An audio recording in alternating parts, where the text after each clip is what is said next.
I ended up dealing with a lot of people that are in grief. Uh, this topic of afterlife and near-death experience and so on. A lot of people go online looking for answers to their heartbreak over the loss of a child or a spouse, a loved one of some kind. And so I end up doing a lot of that kind of work, not expecting to, but helping people find a new sense of mission. I think um, it's important to have a sense of who you are and what you're here for, what you're trying to give, and sometimes people can be very thrown off at certainly abrupt death and of ones they love.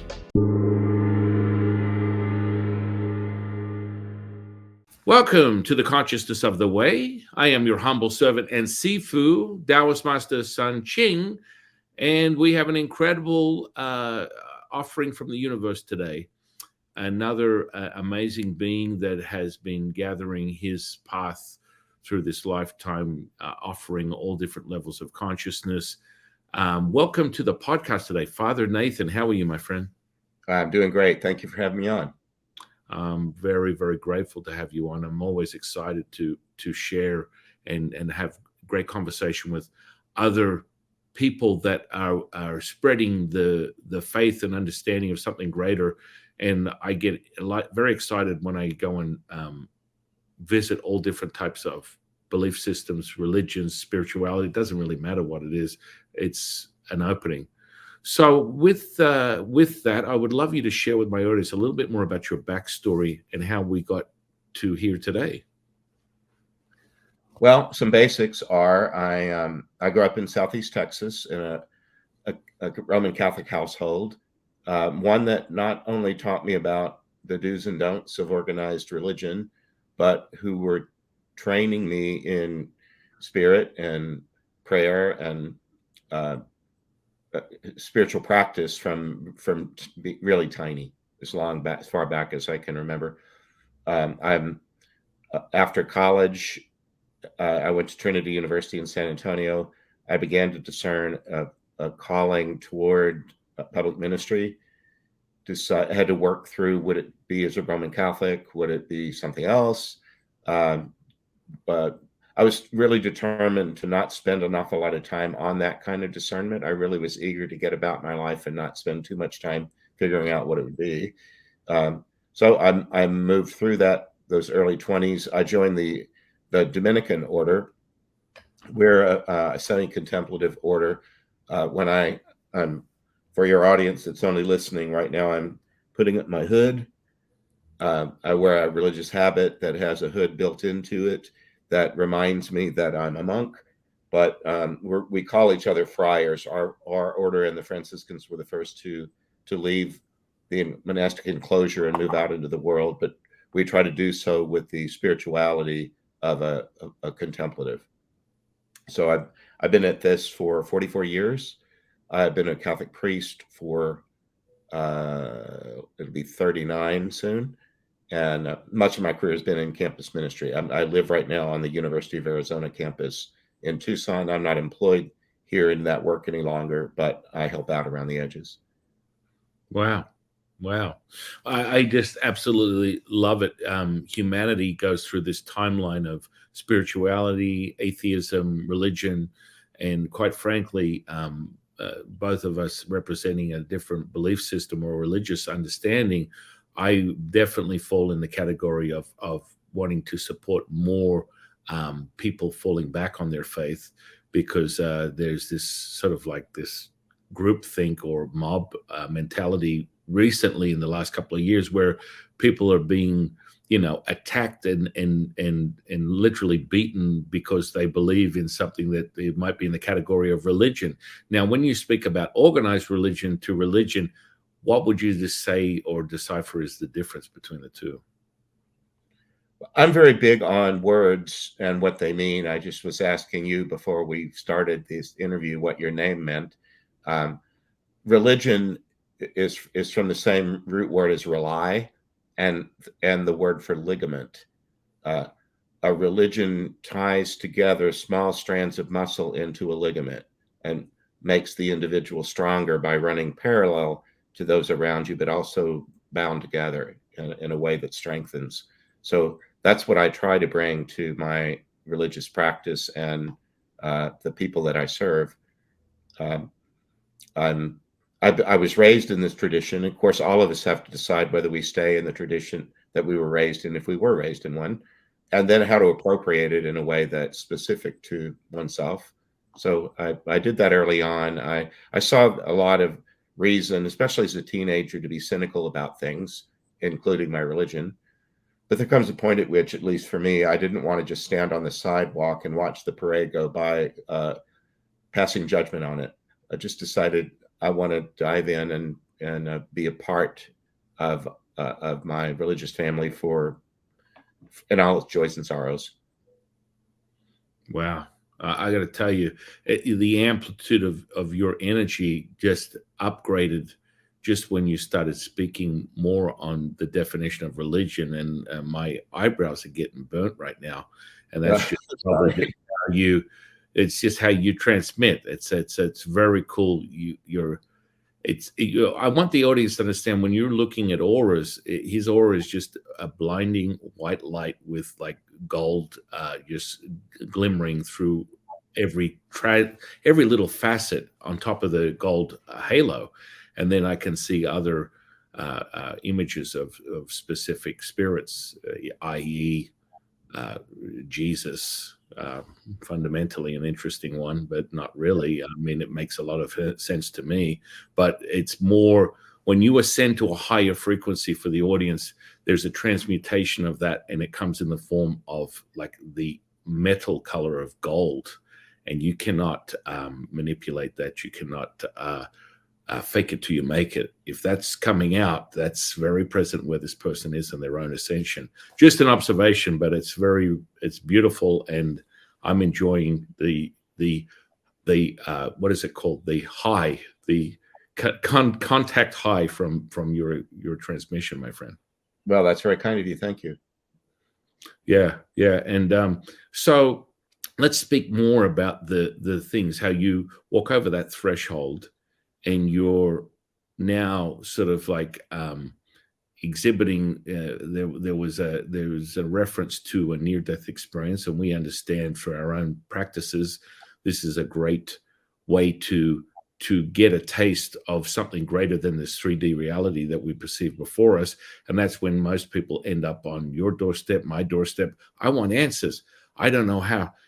This seems so unreal to me, but I have a very vivid recollection or experience that seemed like it was as if I had my eyes open and I was experiencing it now. Um, with that understanding, and you have had that, and you master other levels of cultivation.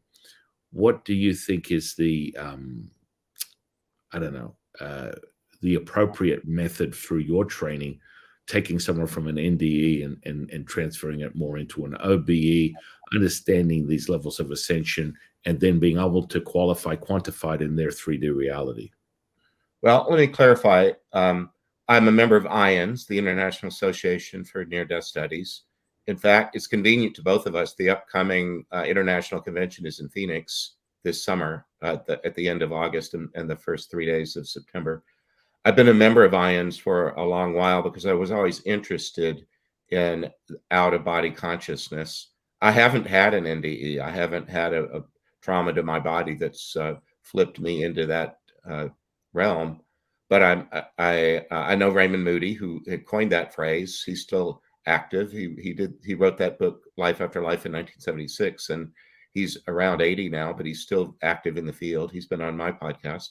Mm-hmm. Um, when you're in an IANS group, they function locally a little bit like AA, where it's at some space, often in a church or some social space, and people can come in and sit in a circle and tell their story about their own NDE. And when you address an IANS crowd, I'll be doing that tonight and late next week.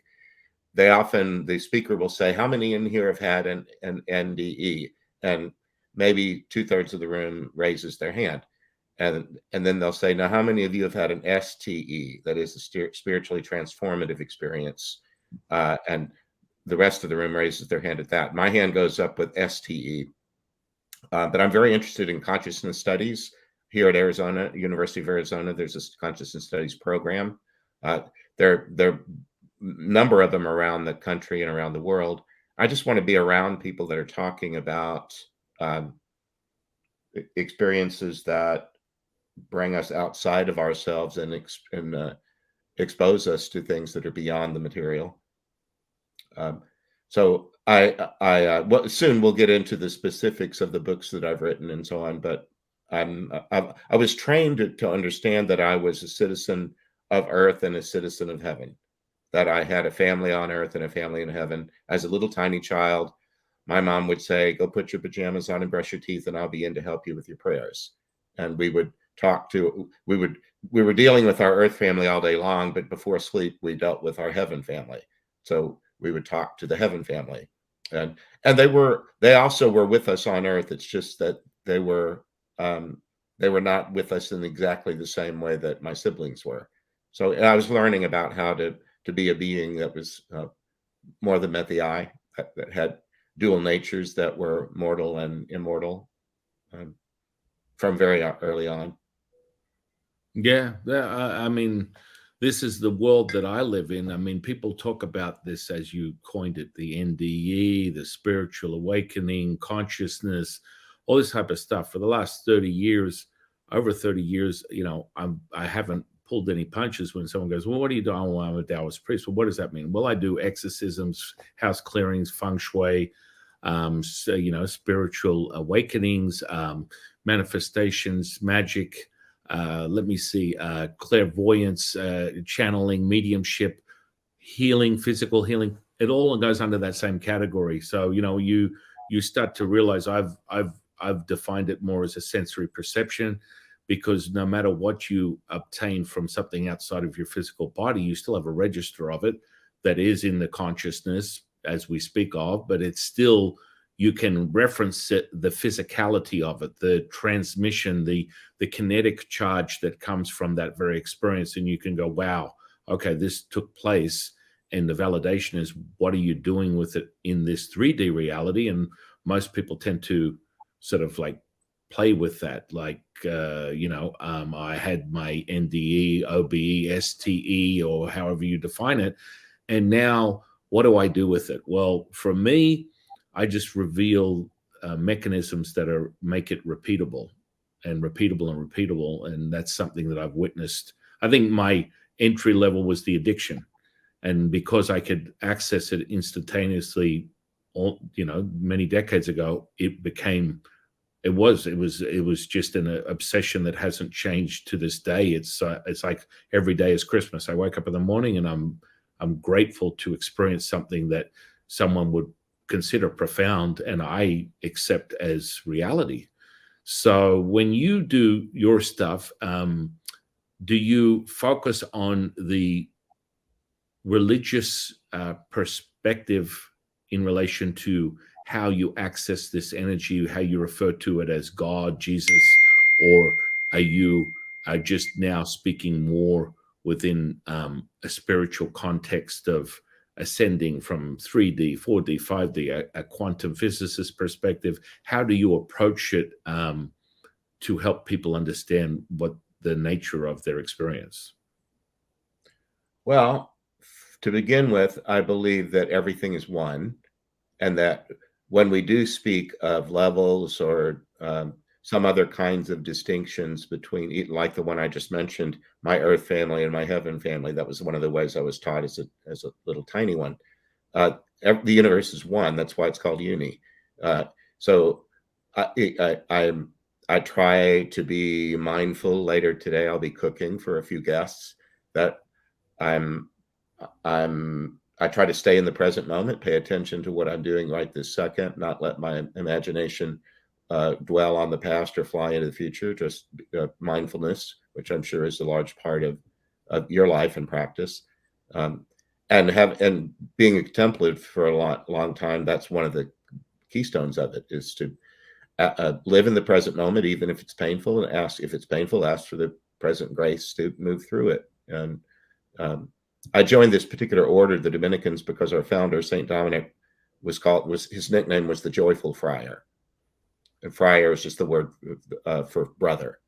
Um, he Love and it. Saint Francis of Assisi founded their communities at about the same time in the early 1200s. So we're both over 800 years old. I wanted people to be joyful, and so I affiliated with an order that had joy as a large part of its way of being.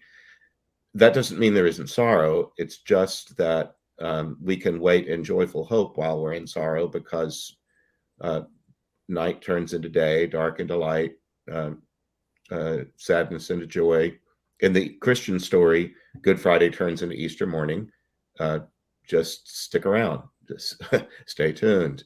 Ask for what you need to get through difficult times, and it'll be given you.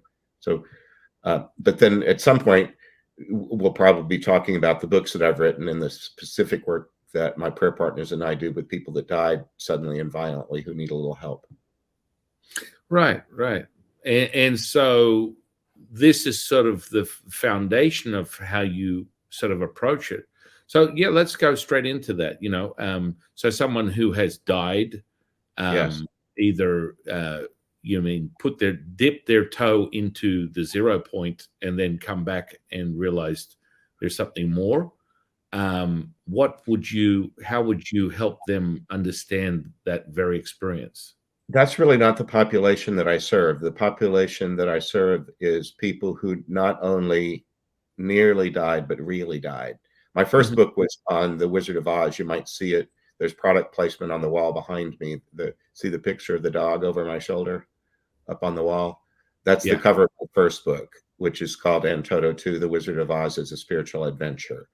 And in my read of it, as Jesus is the human face of God, Toto is the canine face of God. In that story, he's the one who's always with you in your reality, in your surreal existence, back in your reality.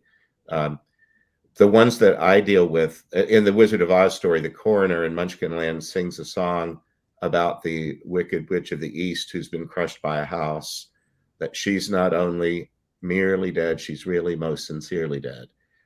He's the coroner, and it's his job to pronounce her dead. And then there ensues a big song and dance because she was so hateful to to them.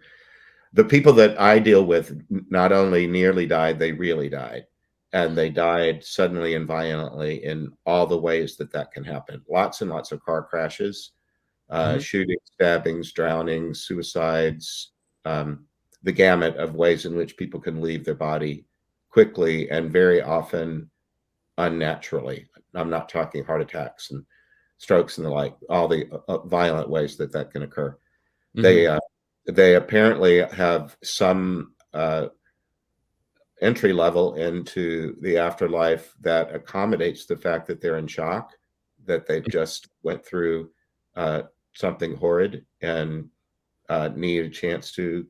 chill, a chance to calm down, to understand what's occurred, to do some sort of healing that predisposes them for what we might think of as the joys of heaven, the choosing new adventures, taking on new projects, having reunions, and so on. The people that I deal with were in no condition for that because of the way they died, at least not this minute. They apparently go through some a sequence of healing things that are tailored to exactly what they need. Many of them talk about it being in some sort of spa or clinic that they could never have afforded. All the Mhm. treatment work. There's no guesswork about giving you a pill and waiting 2 weeks to see if it helps your Mhm. anxiety. Everybody gets what they need, and they work toward their own healing. And then when they get to a certain point, they're ready to graduate because they don't need this treatment any longer. They're ready to go elsewhere. And my team and I help people make that movement. They need, they're going to go somewhere they haven't been, so they need a guide, and they need some sort of transport because it does involve movement and travel. So Mhm. they come to me in the night. They show me the dream of Mhm. most of the time their death. I write it down. Uh, I schedule an appointment with some prayer partners, one or two, um, usually within the next several weeks. Um, Mhm. they talk about getting in my line, like it's orderly and they're not in a hurry. But I try not to wait and let them wait too long. I schedule appointments, and we do that via Zoom. We used to do it all face to face, but during the pandemic that was impossible, and we learned that it worked just fine on Zoom. So a prayer partner and I go into the story again. First, we pray protective prayer, and I do that in the Christian tradition with Saint Michael the Archangel, who's both common to Judaism, Islam, and Christianity at the very least, uh, and Mary, the Mother of Jesus, Benedict, Dominic, my founder, a lot of the early Christian saints, and a lot of the mystic saints and angels, and ask them to surround us and keep us safe from anything that would interfere. And then I'll read the story as I wrote it down. We read it a couple of times in a contemplative way to kind of let it seep. I think of it sort of like watching the tea bag that you just put in the hot water. You you don't drink it the second you put the tea bag in. You let it steep and let it move into your muscles and your fullness. And then typically, what I'll do is I'll ask their guardian angel. That language is common to Christianity and Judaism. Some others will say spirit guide, uh, whatever. I believe that we each have a companion in spirit who's with us, who acts as something like a Secret Service agent, who's doing their best to keep us safe from what we can be kept safe from. Mm. And I ask them to come on the line first. I allow my voice to be borrowed. I avoid using the word channeling in my Catholic context because it's radioactive. It upsets people. And it doesn't need to, but I'm not in charge of everybody's everything. Mm. People find that word off-putting. I think of it as a prophetic gift. And prophecy is well regarded in Judaism and Christianity. I believe I let my voice to be borrowed for somebody to talk through. The guardian comes through first normally, gives us a little clarity because dreams of their nature have some indistinctness or symbology in it, and we're not always quite clear on it. You might, for example, have shown me that you died in a car crash, but you didn't tell me your gender. Well, I might like to know that if I'm going to be talking to you. If sometimes I get a sense that we're not in the United States, I'd like to know, where are we then? So sometimes the guardian will come on and do sort of a mic test. You and I didn't need to do much today. Sometimes when you come on these podcasts, you have to test out microphones or something about the connectivity is not good, but we just bound right into this today. But sometimes you do need to do some of that tweaking to make sure that your signals are strong. So the guardian comes through, shows the one that they guard how easy it is to borrow my voice, slides aside. They often say, I'm not going anywhere. I'm just going to move out of the voice. I'll be right over here praying with you. And then the person that we're there to help comes on. We talk for, it's not really counseling, it's just a little bit of conversation. The whole process might take about 30 to 40 minutes. And they don't know exactly what awaits them. They only know that it's good and they're hopeful. As a person who's been a Christian all my life, Christmas morning is a fun time for Catholic little kids and and Christian anybody. it it's a joyous time of gift giving and togetherness and so on. So there's a little bit of that affect to it. They don't exactly know what's going to happen. They only know that they've been promised it will be great, and then we wait to see who comes for them. They can ask for somebody to come for them if they want. Many times they just take the luck of the draw. Many times they say, I've been so well treated here since I arrived that I'm sure whoever comes next will be just the right person. So they're just trusting that they'll be well. Or they can ask for their mom or their grandmother or anybody that they ask for shows up. I've never seen it fail. Wow. Yeah. I mean, the parallels across all levels. You mentioned, these quite defined categories: Catholicism, Christianity. They're, in my opinion, from my observation over many decades doing this, have definitely deeper seats of mysticism and a magical underpinning that is never really revealed on a more layman level within the local church, from my opinion. Yeah. And in most cases, Christians that I come across are extremely adverse and fearful of energy and the idea that someone can obtain that frequency or energy. So this is an interesting one when you speak on that. How are you greeted with this understanding when you're validating that you have some Christian beliefs and or identify as, but most Christians will deny that that's even possible for, and that's my opinion. That's just what I've experienced from the faith of Christianity per se. The general person I've come across does not want to identify within their faith that someone as an individual could possibly tap into this frequency. This is for God, it's not for man. And so how do you approach that within your journey and what you do? Well, I took epistemology courses, a course. Did you ever study that? No. It's a branch of philosophy. I wouldn't have done it if I hadn't been forced to on the way to being a priest. There's a certain, when you get a degree program, you're in a program, then somebody has built it and insists that you get this credit. I took epistemology is this philosophy of knowing, how to know a thing, in a human life, how do you know a thing? And the two of the ideas that are most prominent in it is you know things through the experience of one or a combination of the five senses. I saw it, I touched it, I tasted it, I smelled it. Or failing that, you listen to the story of another person as they say what they experienced through their sight, sound, touch, smell, taste, and you decide whether you believe they're credible and accept their testimony. So those are the two ways of knowing in that schema. I just say what I have to say and leave people free to decide whether they choose to believe it or not. And if they choose not to believe it, I try to not take offense. I appreciate it when people are kind in saying, I heard what you said, and I don't want to hear any more. I'd rather they didn't just, curse me, or out of hand, just say that this man's nuts or he's demon possessed or whatever. People do that, but people have their own ways of receiving and apprehending, and I just try to leave it at that. Yeah. Yeah. I mean, I always, the foundation of anything I teach starts with when you dismiss someone else's belief system, you dismiss your own. And so I've never come across an access point of consciousness that cannot be a very, very valid add-on to anyone's experience. And so most people tend to start with that.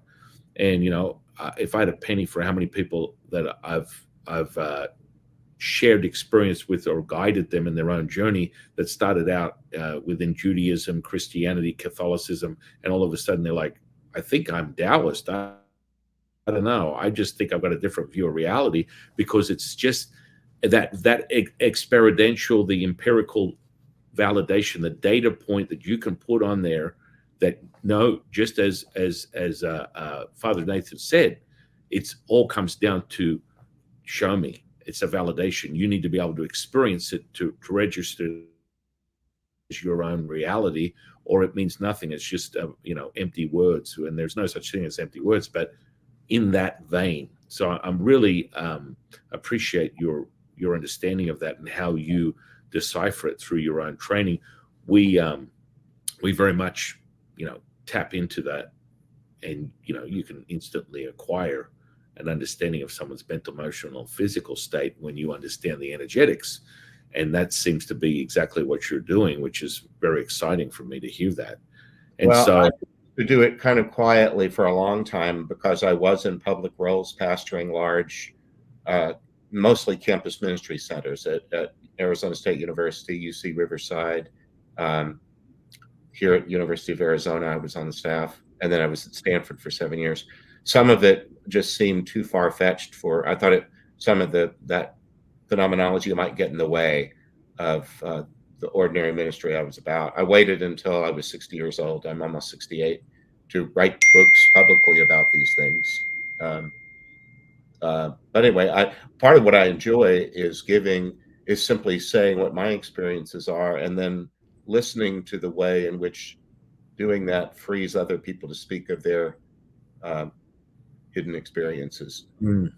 Yeah, Often at IONS meetings, everybody in the room has experienced something, and there's just a joy of being together because you know you can say whatever you have to say and you won't be judged. yeah, Doesn't that mean we all believe the same things or have the same cosmologies, but we can speak our experience without being told that we're stupid or mentally ill or demon possessed or any of the other ways that people might do that. mm. I find it interesting when I identify or I share that I'm a priest as a Taoist priest. There's this instant confession that comes with it, and I only ever associated it from a Hollywood version as a child being a Catholic in nature, but it seems to be a general consensus that most people have when they're around a higher frequency. They tend to unravel a lot of things. And if I had a penny for how many times I would look, we have a technique where we look into your soul through your left eye, and you can go deep into a very quick understanding about someone in a few seconds. And so when you look at that and you go, oh, I'm in the presence of a murderer, a rapist, a psychopath, and all their events of their lives are being presented to me instantaneously. And then they look at me and they realize that's exactly, they know I know who they are. There is Right. a sobering moment that comes with that. And then all of a sudden there's a confession time. And so I've had some really interesting situations where I'm literally held at gunpoint. And I kid you not, I mean, not metaphorically, but physically. And I've had to talk this person down from actually squeezing a trigger because you know me more than I want anyone else to know me. And then all of a sudden it turns into a confession. And then all of a sudden there's a cathartic release of all these emotions that are within the physical body. And Mm. so when you get to these sort of like realizations, it's happened to me, I don't know, dozens of times in my lifetime. And so this sort of like different state of confession. And so you've mentioned Catholicism Yes. and Christianity, and you just mentioned people tend to share this lack of judgment. And I kind of like get to a point where when you don't, I explain to all my students, when you never make it about yourself, your life becomes very simple. And so Yes. most people merge into this realization that none of this is like you go to Starbucks and you order coffee, someone gives you attitude at the counter, then all of a sudden you walk in with a 10 saying, hey, good morning, I'd love to get a coffee. And they're like, yeah, what do you want, milk? And then all of a sudden you went, I gave them a 10, they gave me a 7. And so when you take the coffee at the other end of the counter, you give them a 5. Forget about it. Before you walk out of the store, you're at a 3, and you live your reality that way, that you believe that someone else is dictating the very narrative of your reality. Yet it starts with you because you made it about yourself. Does this make sense? Of course it does. Yes. It that can be painful to learn. Uh, Better to learn that as a young person, so you don't have to drag it through midlife and late life. That um, you're in charge of your own happiness. And I did hear that and try to start applying that early on in my 20s. Otherwise, you're griping all the time about somebody that hurt your feelings or somebody that disrespected you or something that went wrong. Life's cheating you. You have bad luck. God doesn't love me. There are all kind of ways that form that takes. But yeah, I just try to be grateful for the day and be a servant when I wake up, serving the universe around me. And uh, I ended up dealing with a lot of people that are in grief. Uh, this topic of afterlife Mm. and near death experience and so on. A lot of people go online looking for answers to their heartbreak over the loss of a child or a spouse, a loved one of some kind.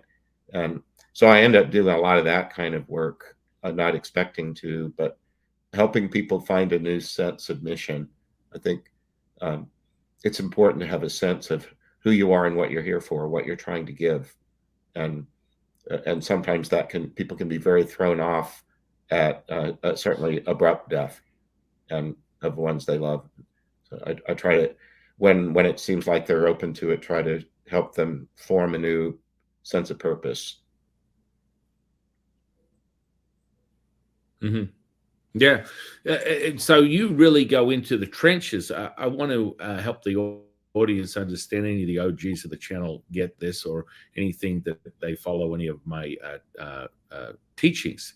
You have this sort of like state that you get into. So you're embracing this very, what we would define as sort of a low frequency, because it's an emotion that is transmitted, and it is generating a response around the person, within the person. And for example, you are literally, and so that understanding, most people would sort of end up in a state of, I get a lot of students, acupuncturists, doctors, massage therapists, energy healers, all the rest of it, but they make it about themselves. So there's a separation. So when they go into this work that they call work, which in of itself is the first defeatist sort of language that you want to start with, they're working to help someone get it, increase their state of awareness, help them heal from their pain. But in turn, they walk out of there feeling exhausted. Or, in today, 2024, someone might go, I was around a Karen, and a Karen just sucked the life out of me. In my journey, we define it as what we call a psychic vampire. There's an energetic pull there. And if you're not completely whole and you understand how that is, and for example, your perspective, you talk about protection and calling in the spirits that you work with, there's a fundamental understanding. I personally look at it as all is one, one is all. That's a Taoist sort of perception. So when that means is you are me, I am you. So what am I afraid of? And that fear aspect is really the catalyst for everyone's sort of demise. I can see that you don't use that or apply that when you're working with people. How is it that what sort of practices do you use to create this state? So when you're working with people, one person, 100 people in a day, how is it that you can maintain that? Because it's an energetic flow. From a Taoist perspective, we cultivate energy to expand this. Realize that you're tapping into what we call, chi, universe, unified, as you call uni, one, God. This separation from electromagnetic to what we call a resonance that goes way beyond the construct of magnetism, and that's how you tap into that energy and you transmute it.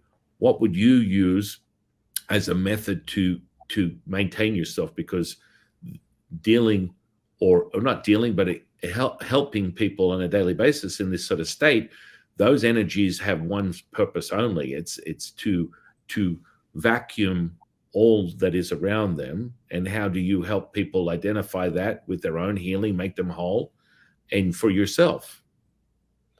Well, my language is all Catholic Christian, or almost all of it is, but I was taught to start the day with prayer, to ask for my daily bread, which is the language of the Lord's Prayer, not to ask for a bakery or a fleet of trucks full of bread, silos full of bread. Ask for what you need for the day, and it'll be given you. I start with Michael the Archangel and ask to be protected from all that I can be protected of. I follow the crucified and risen Christ, so I'm not asking to never suffer. I just would like to avoid any needless suffering. And so could my guardian please spare me from any unnecessary suffering that otherwise might befall me, or that I might be attracted to. I start the day with gratitude and blessings. That's just my training. I try to get myself, in a positive frame of mind, and sometimes that takes work. You might have periods of your life where there's a lot of reason for sadness or confusion, doubt, whatever. So I try to start with prayers of gratitude, and then I believe in the spiritual presence of Jesus, my beloved, being with me always, because he promised. And I'll so I tell the audience that this is not a figment of anyone's imagination. I am literally lambasted with this energy, and it's so strong. And that charge you and I just experienced was that validation of what the true essence of who Father Nathan is. And this is his OG. He hangs out with it as an admission of his presence. It's pretty crazy. And most of my students will be able to experience this when they watch the video or even listen to it, because well, it's so strong. It is I'm not so trying to like be super strong. I'm not trying to be super mystic or anything. I'm No, just not at all. It's trying to just an explain expression. how I start the day. I was a pastor for a lot of years, and that gives you spiritual authority of some kind over people that accept your authority and want to be a part of that community that you've been given to guide, at least for a time. I used to walk the grounds of any church property that I was given responsibility for and pray around the boundaries and just say, can we have this space be uh, sanctuary? Can it be held sacred from and when we're together here, can we be as unmolested as possible from any negative stuff that might come our way? I'm really strong on the distinction between unitive or dualistic thinking or consciousness. You know, that I believe that the natural state of our being is oneness. Uh, No, we sometimes think we have to work toward it. Well, but it was already there all along. We're a part of the universe. There are ways in which it presents ourselves, or people tell us that we're separate from. Uh, for example, in the United States, I'm sure much of this audience is not in this country. The first word in the title of our country is United. Uh, we know that we're different. We were from the beginning. Vermont was never very much like Georgia in those early colonies, but they decided that we're united enough that we're going to make an effort. We're going to try to be one. And I just believe that we can, if we relax, we are already one. But then are you a part of are you a part of, are you apart from? And there's so much in the culture right now that's telling us we're apart from the opposite political party or the wealth gap or the people that have hurt you or whatever. There's just so many ways in which to make someone else be the other and not me. And I try to start the day just with a quiet prayer to remind myself not to fall into that. I'm part of everyone. And for Christian people, Jesus on the cross took one of his dying breaths and forgave everybody across the board before anybody apologized. Nobody ever said they were sorry or that regretted what they did.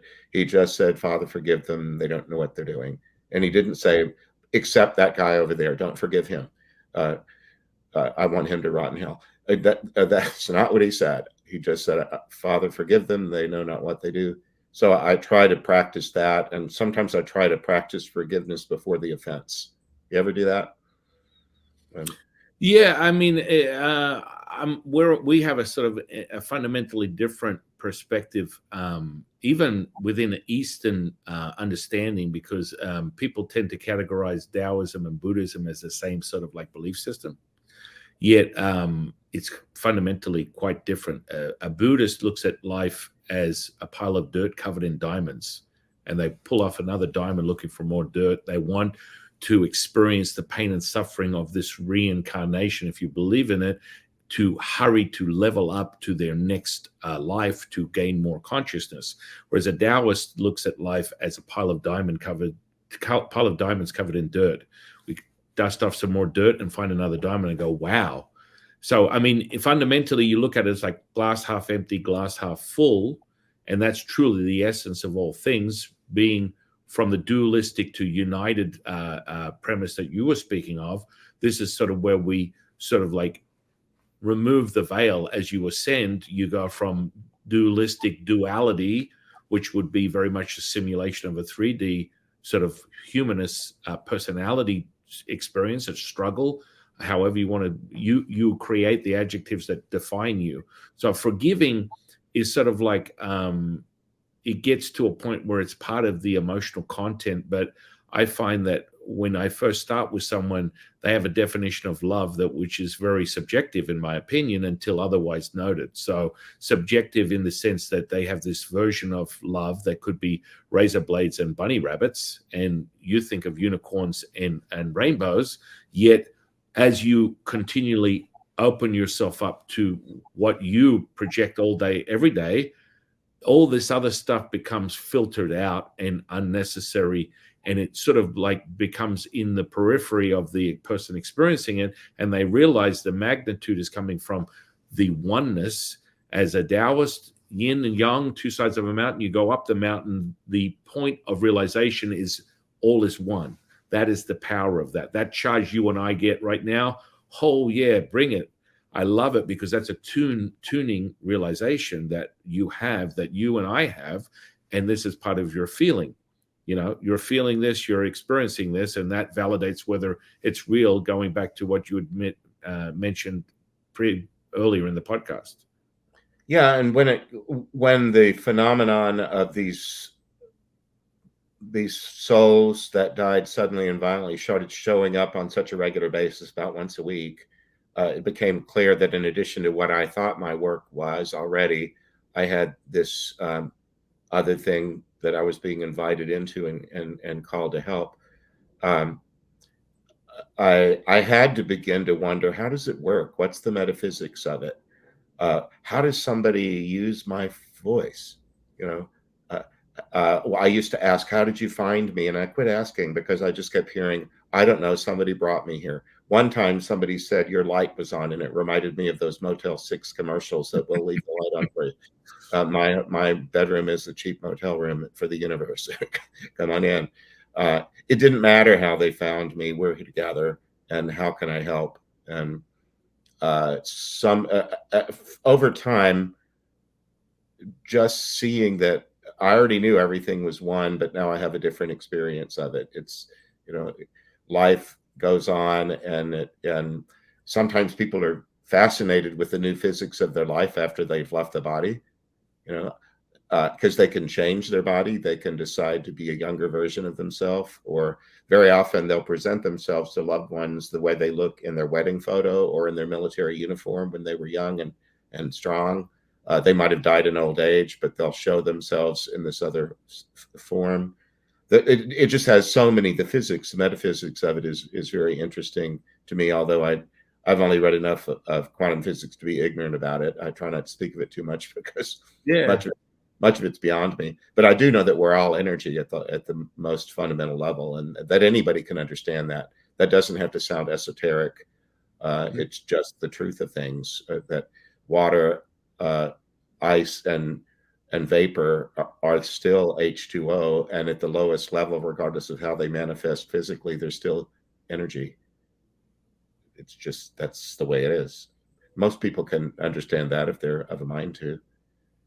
Yeah. Oh, yeah. I mean, and now you're getting into the exciting part. So the spirits that come to you, I mean, from a framework of understanding, doing this over 30 years, training people in how to frame out their entry into high levels of consciousness, Taoist metaphysics, it goes deep, deep, deep, thousands of years ago. Understanding that as a language, because quite frankly, between you and I, this is nothing more than a very new language to our human or mankind. Understanding physics in of itself is a couple of 100 years old, but the stuff that you and I are sharing with people is thousands of years old. Yes.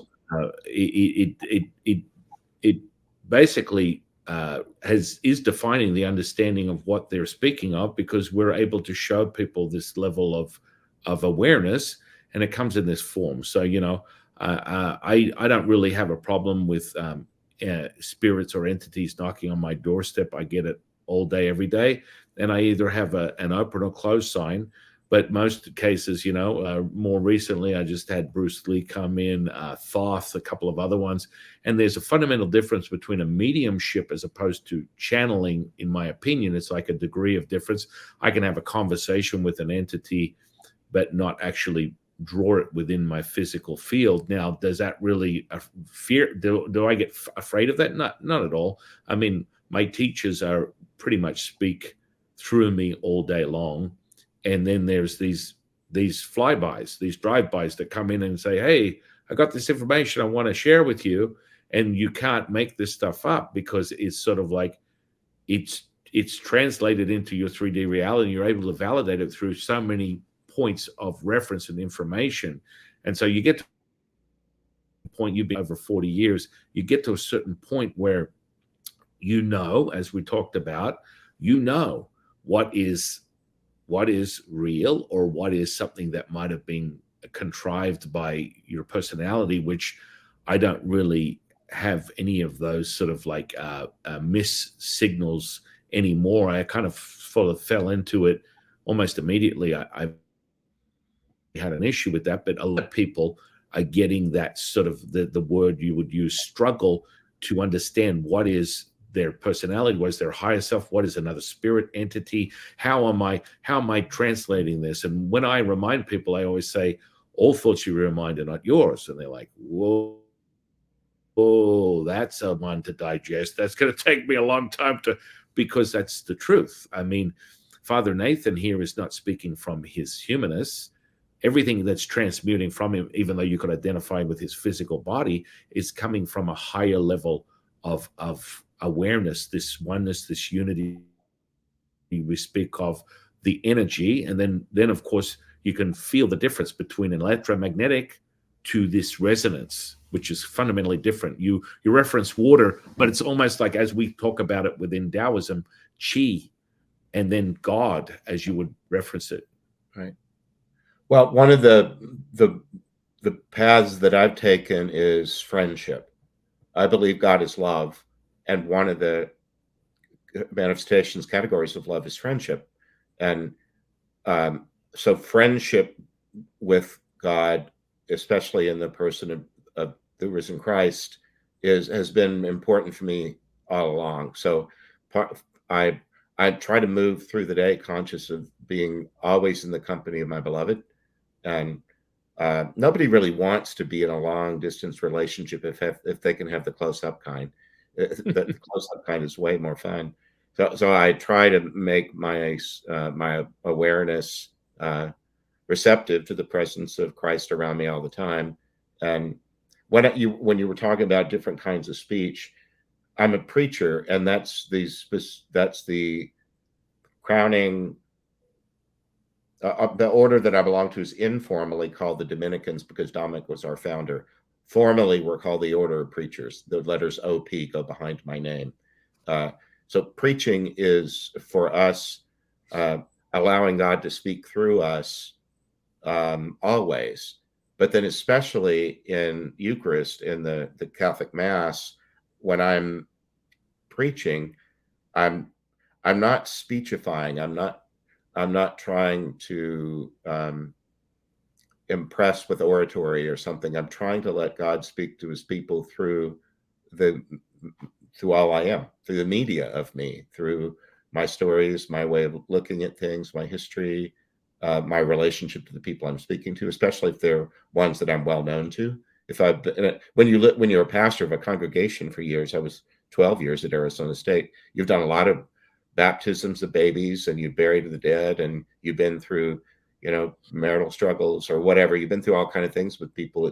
And when you stand up in that space and speak, it's God speaking to them, but through the instrument of your own life, your own relationship with them. So when I do this other work that has this other worldly character about it, I don't think of them as utterly distinct. They're just variations on a theme, allowing the Holy Spirit to speak to its people. Now, your relationship with this entity that I keep seeing constantly replicating itself in your field, outside of your field, Archangel Michael. What are you using that energy or relationship for? Because I mean, this dude is acting like ain't nothing entering this space that is not with an admission or some type of pass that resonates at this frequency. I look forward to knowing him a lot better later on, but the the version of Michael that I know now, I've known since childhood, but it developed a lot in my adulthood, especially around this work. He's delightful, and he's usually pictured when Yeah. he's depicted as a Roman soldier with uh, kind of bare-legged with some sort of Yeah. like sandals that tie up his leg, and he has a shield, and he looks like, like in some movie about the Roman legions. Right. But Right. his weaponry is all defensive and loving. He doesn't hate an enemy. He might be depicted with a sword or a spear. Very often, he's depicted in ways that look like he's relishing cutting off the head of a dragon or a snake or something like that. That's just not what I know of him. He defends, but he also knows that the ones that sometimes attack are also loved by God. They're just unwhole right now, and they're acting in ways that are contrary to their own beloved nature. But we do need to be kept safe from them, and so he's the patron in the Catholic world of police, and on the side of a police car it might say protect and defend is often a motto of a police department. That's the way Michael operates. He's just trying to keep people safe, not trying to slay dragons. He's just trying to I, keep everything safe. I don't know whether you'd call it safe. So, just for the audience, depending upon their clear sense or their vision, depending on my students where they're at, I'll give you a rundown. When I look at Father Nathan, this energy is literally replicating like icons on a screen, and it's circling around him, expanding around him. And the dialogue with me is the only thing that enters here is the highest frequency that's replicated from the emission and transmission of this very source. And I'm like, okay, look, I'm not trying to get into the nightclub without the right permits, but let me tell you, it's really profound. Now, the angels, I mean, there are angels, but he also has wings, which is really interesting. You observe that, and then the emanation of Jesus from the very center of Father Nathan, but it's more a traditional form of Jesus that I would see within a church, and it comes in that form of a statue that is generated, and it's very traditional in its representation, and then that transmutes out into a higher state that sort of becomes vivid and physical from the naked eye. If you can see it, he transmutes from the statue that perhaps you're praying to, and then transmutes into physical. I see him as clear as I see you, and it's Often, beautiful. maybe people are familiar with the idea of the Sacred Heart of Jesus. It's a particular rendering of him that is familiar. It has the hair and the robe and the sandals, but in the middle, his chest has a heart that's open, like the middle of his body is translucent. His heart is there, but it has a crown of thorns on it, usually a few drops of blood, and then radiance coming out of it, a yellow gold when it's done in oils or paints. Yeah. I try to take, for Catholic people, we're 1.4 billion of us, and then there are a great many that are sometimes called the Catholic alumni. They're people that were raised in the faith who are not practicing it, but it's their touchstone. It's the place where they started. I sometimes just try to get people to re-envision pieces of a tradition that are around them, and if they wanted to pick them back up and re-examine them and see if they find them helpful. I do a lot of that. I try to just help people think of things that they were taught that maybe a lot of people have been taught that Jesus is this jailer, this judge that wants to see that they get their comeuppance or they deserve their punishment and so on. I just don't experience him that way. Judging, one of the this I would have been on jury duty today. You and I set up this interview like only a few hours ago because I didn't know I was going to be free today to do this. I thought I was going to be on jury duty. You know how you have to call in or look at a website late in the afternoon to see whether you've been dismissed. Well, I was dismissed, so we're together. At the beginning of a trial, the judge is just trying to determine what's true. That's all. What's the truth? There's competing versions of events. What's true? I just believe Jesus, the judge, is just trying to help people examine their lives to see what's true. Because if you just live in your truth, you'll be a happy person, and you'll naturally make people around you happier because you're just such good company because you're just living in your truth. That's all. Uh, Later, there might be a sentencing phase if someone needs to do reparation for harm done to others, but we often skip past just the truth part, hoping that God will lower the boom on our enemy or the one who hurt us. And uh, that's not the way I want to live. Uh, That's an interesting. That's interesting. So you're referring to. Have you heard of this term karma before? Karma. yes, yeah, but I probably have my own idiosyncratic idea of thinking about it, and I'm talking to an expert. So describe karma to me. Well, karma is an interesting one within a Taoist model because you use it truly to create mechanisms that are derived from the person's experience and how much they're committed to duality.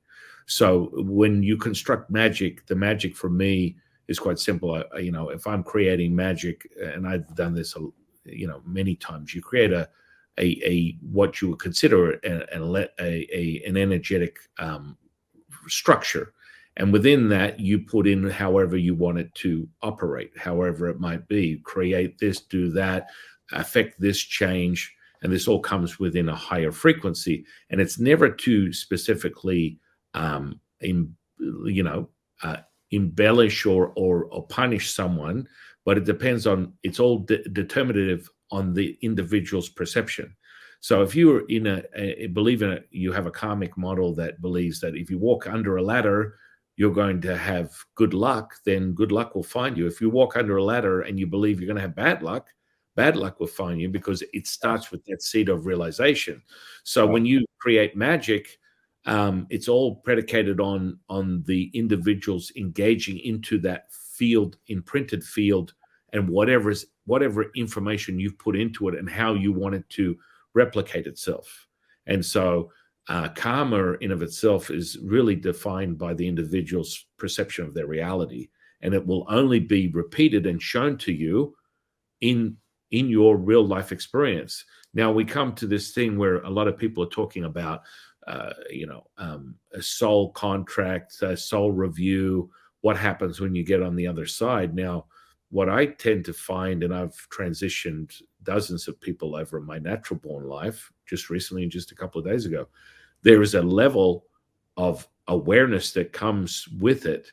But then when you get to the veil, or how people would say, oh, I'm sitting down having a soul review, it's kind of like almost what I need people to understand is, and I've done this for a long time, every experience is individual, yet there is a collective. There's a group think that comes with the repeatable experience. So you can have people that are in this reincarnation, if you believe in it, that are also repeating certain sort of like identified experiences from their reincarnation that also link with other people's, and they come out with this understanding that is universal from an NDE perspective.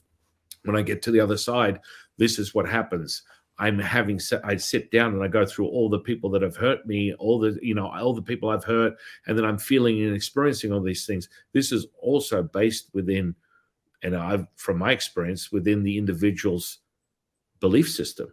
And so there's no one way up the mountain, because Yeah. I have as many people as could say I have a consensus that this is how it works. It's I would fundamentally say that's your truth, and that's all you need to be concerned with. It's Yeah. not Or necessarily. that's true to a point, but it needn't need does your truth necessarily need to be the template for the entire world and everyone in it? The Yes. others might have ways, nuanced ways of understanding something similar to you without being identical to you. Right, right. And that experience will transmute. And that, I guess, they bring back this experience. And that's why it's so powerful. As you said, you've had people that have died. And I Yeah. understand that. I personally had that happen to me when I was 10 years old, when I was hit by a car. So I know what it's like to be completely out of your physical body and dead on arrival, and then returning with a whole new enlightenment. But the Uh-huh. point being is, this is what I love hearing from you is there is no right away up the mountain. There's a consensus, but this comes, I mean, we can talk about it from a neuroplasticity level of just a mirroring effect within the field, because everything is consciousness. So when you use mirror neurons, I use them for like group healings and things of that nature. There's the neurological syncing of the physical flesh, and then there's the ascension, which is this resonance that goes beyond the electromagnetic, and you're syncing it. So you get 1,000 people in a healing, and they walk in with their own mental, emotional, physical things, and they walk out going, holy moly, Mhm. how is it possible that we have a group consensus, we all want to heal, and that charge you and I are experiencing right now, that's that collective, that oneness that comes in, and all of a sudden people are walking out with, I couldn't see, I could see, I've had cancer, I don't have it anymore. And I mean, you come back, fundamentally, they're so rocked by this experience that they don't have any other way other than to shift their consciousness and move into the next stage of their realization.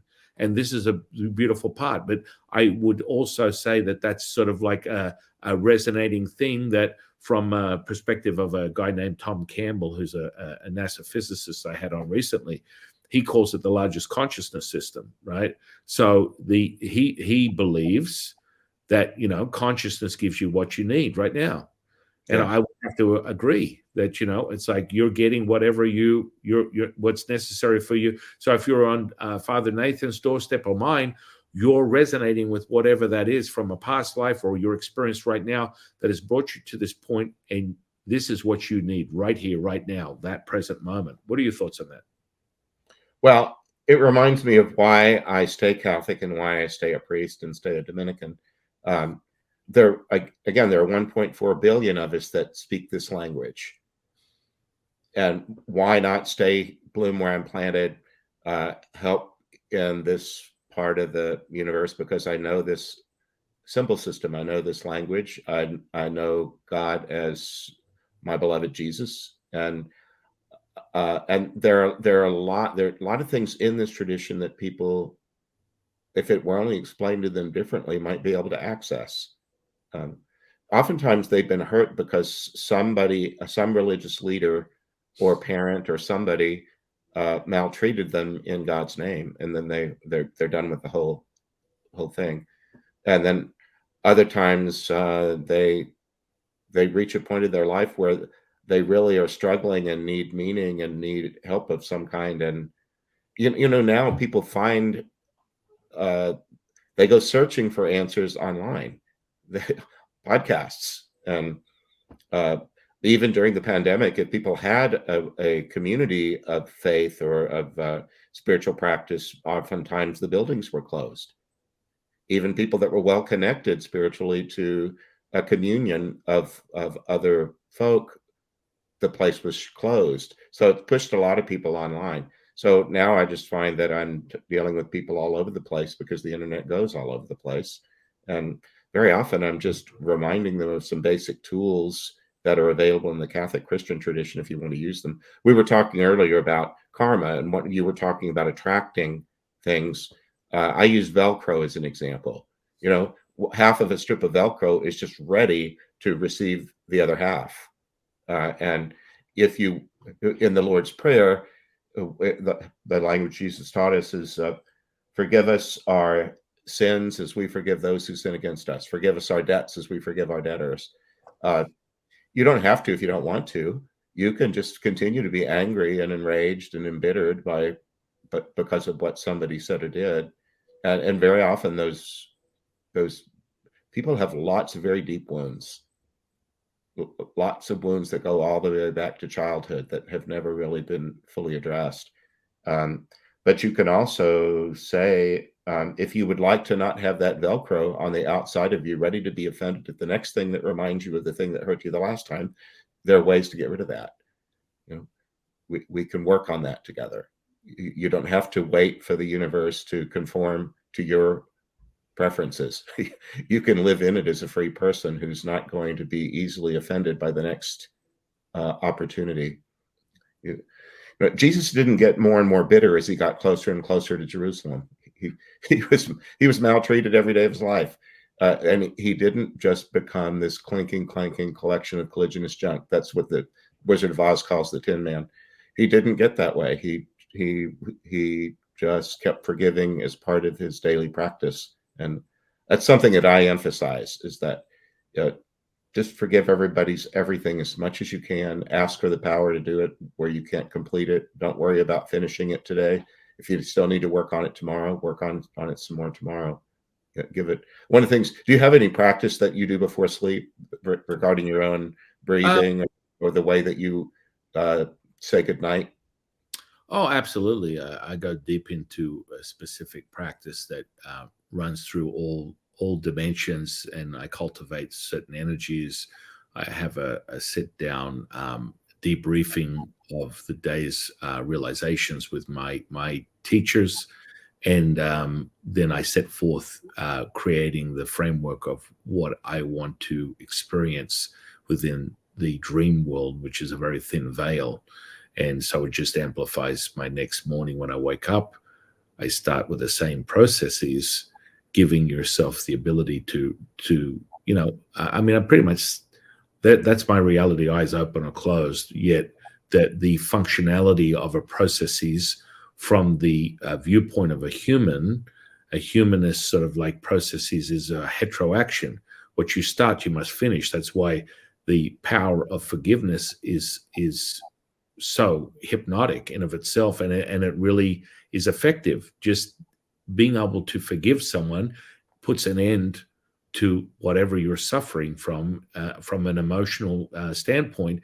And if you understand that you don't attach it to a place, person, or thing, it becomes realized and dissolved. And so you then acquire what we call wisdom, where it no longer has the emotional and the feeling attached to the experience, which I always tell people everything in your reality is three things: a thought, a feeling, and an emotion. That's it. That's the beginning and end of everything. That's all that you experience. And so what you do with that is to acquire a greatest expansive viewpoint and be able to what we would call ascend or access this resonance is part of that journey of development. You develop these skills so that your emotions don't control you, you control your emotions. And that kind of people are like, whoa, well, it's kind of like the first thing that I know Father Nathan and myself, we go on this path as we identify as priests. There's a system that we follow.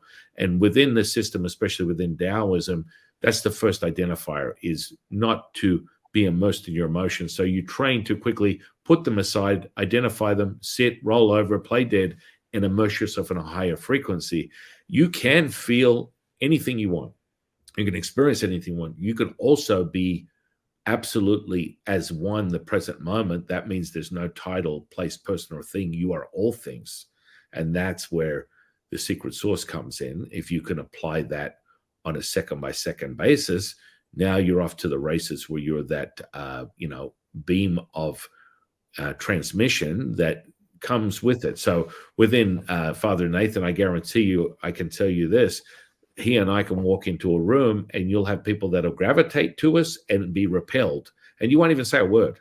It's just the transmission, the frequency. So if someone's not prepared to embrace that transmission that we speak of, this resonance, it will evoke all their emotions. So all their emotions will come up, and then they'll identify with that as being the reason that we are present in the room, that you make me angry, you make me sad, you make me confused. Anxiety arises just with the presence of you.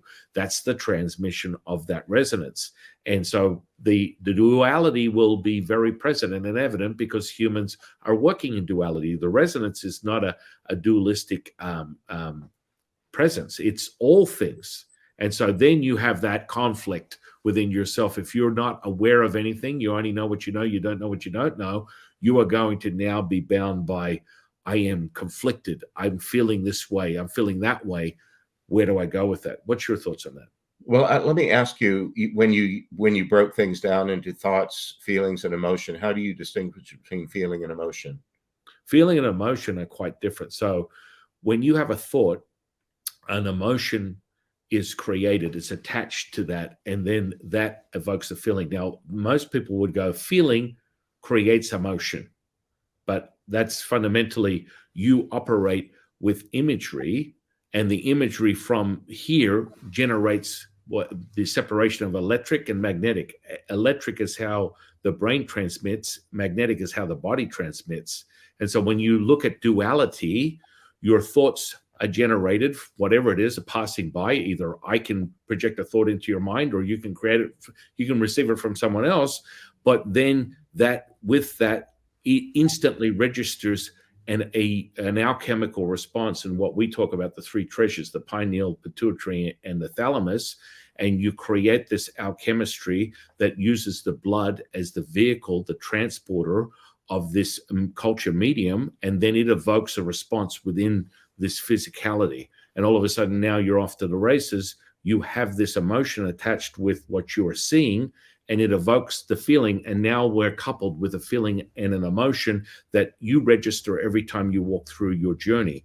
And so this can either be accumulative, and within Taoist practice, Chinese medicine, you store these emotions within the physical tissue, and through your own journey of cultivation, you're able to evoke the virtue from the emotion, and the emotion is dispersed and it doesn't transmute into a manifestation of a physical illness.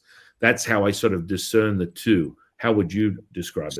So what's a feeling? How is a feeling different from an emotion? Because you can register it as an actual tangible experience. So all the feelings, like you and I have been going and in tune with each other, charging energy back and forth, or experiencing the same, two of the same, from revelations, epiphanies, whatever we're saying, we're experiencing it together, because that truly is the tapestry. It's the unified oneness. And so you're able to tap into, someone might call it empathy. And so that feeling will percolate into a specific type of like pulpability. That, if I say something that you don't like, your normal terminology would be, I got a gut feeling I don't like that person. Or I led with my head and it works half the time. I feel with my heart and I get a 50% response. So there's all this other biochemistry that's going on in this physical tuning fork, anywhere from 1,500 to 3,000 different alchemical responses. But fundamentally, it starts with this different grade of what we call the subtle body. Subtle body, as some people would call it. Within Taoism, we just go straight into soul projection. And Qi, it's like we start with matter, Qi, Shen being the spirit, Wuji being the stillness, and then the mother of all things is the Tao. And so there's gradients of difference, and you will feel it. It'll be a tune. So, you have someone that comes to you that's traumatized. They were in a car accident. 3 people died. They were the only one that survived, or they were dead on arrival. They've got proof. The doctor said you died for 3 minutes. You came back, and now they're sitting with all this turmoil and low frequency from all the emotions of all the people that were literally removed from their physical body instantaneously, sitting around their field. They've got images, apparitions, information coming in, and they don't know how to deal with all this magnitude of stuff. They're just distraught in definition, and they want some answers, because why did I survive and everyone else died? And so now you have this sort of like fundamental, okay, let's start compartmentalizing things, because you're still in your head, you're still thinking. So for you to know, you must feel. And that feeling comes in all different forms. And the feeling will then be associated with this emotion. And so when you feel love, it's a universal thing, but it's only created at a high resonance. People have a distorted version of it. I feel my love is when my daddy beats me. Okay, well, that's your experience right now. But when you start to bring this resonance in, or find a path of how to do it, you will reframe that. You'll dissolve that version of what you're subjected to as love. And as you resonate, you will start to use the universal expression that Father Nathan and I exhibit. And it's a resonance that's undeniable, and it comes in that form, and it has a very clear color in transmission, and it's palpable. What most people tend to do is not find that they feel like the higher they ascend, the energy becomes almost paper thin or non-existent. That's a fallacy. Everything has its own tuning fork. So the more you attune your energy body, as we call it, the energetics, what we call Nigong, the inner power, and we access what we call the Dantian, which is the energy fields, and we have many Dantians through our body, everything is feeling and emotion. And the more you move the emotion off the table at a lower frequency, and you're able to resonate at this high level, it becomes universal. But it's only true until you say it is. For me to go, well, your version of love is not correct. Well, that's what my life experience has created. That gives me this definition that I got beaten every Sunday because I was asking for a cookie while Daddy was watching football and drinking beer. And now I have to contend with every time I kind of go through a Sunday, I'm experiencing this contraction. And it happens to be in a certain part of my body. And what color is associated with that contraction? What are you getting with that? So here we go, a visual, and then you have the thought, which is the color, and then you have this feeling, this contraction, and the emotion that comes with it. My dad beat me. Oh, okay. Well, now let's unravel that and make you expansive so you're not contractive. Does this make sense at all? It does, but I'm still. The emotion has less freedom in it than the feeling does. Would you say that's true? The emotion is only as it is until otherwise identified. So you only know what you know. You don't know what you don't know. So the emotion is within your perception, your truth as you know it. And when I refine that, your truth is the only truth you need to be concerned with, and you validate it within your own experience. So, emotions are within certain belief systems. There's good, bad, up, down, in and out, yin, yang. This is where you start. This is the duality that is offered to you for your humanness. But as you ascend and you are able to resonate through practices, identifying and understanding how that works, whether guidance through yourself or myself, there is a fundamental oneness, this present moment. That's why we call it the gift is your offering. The present moment is a palpable state that you get in. And I measure it when I basically align with all things. That means there's no Father Nathan, no Son Qing, no veil, no gong behind me, no screen, no camera. All things are as one. That's the only way you can obtain that. That means I'm not. But I'm still trying to bridge emotion and feeling. You're moving people from raw emotion. Right. Is feeling above that? The feeling will be determined by you. So whatever the emotion is, if I punch you in the face, you're going to evoke an emotion. So it starts with a visual. You see my fist, it hits your skin. You all of a sudden evoke anger because someone punched you when you were 5, and it comes to the surface, and it's now the first thing that comes to your realization. And that anger is contractive, and you can explain it. You can experience it. So the anger now has the feeling of contraction. It resonates, expresses through your body in a certain way. There's all different filters and feelings. The feeling is so. It's infinite. There's no definition of how you're going to feel. It's for you and where that energy is trapped within your physical body, and you'll be able to decipher it with the thought, the feeling, and the emotion, or the emotion and the feeling. And does this make sense or no? No, it doesn't. I wish it did. I'm okay. still. I want to speak more on it. Go ahead. I understand thoughts. And is there a sequence of moving from thought to emotion to feeling? Is feeling the higher plane than the emotion? Well, what happens is they're all in the same category as you start, because this is a representation of the lens that you see before you. The way that you're speaking, I'm used to thinking of emotion and feeling as synonyms, but that's not the way you're speaking. They're not the same thing, and I'm trying to get you to tell me, how are they different from each other? Why are they not synonyms? Right, because the separation is a fundamental effect within the energetics. So you have a thought. You can have a thought with nothing attached to it. Yes. Or you can have a thought. The easiest way to create a thought is what some people would consider the seed of destruction: pornography.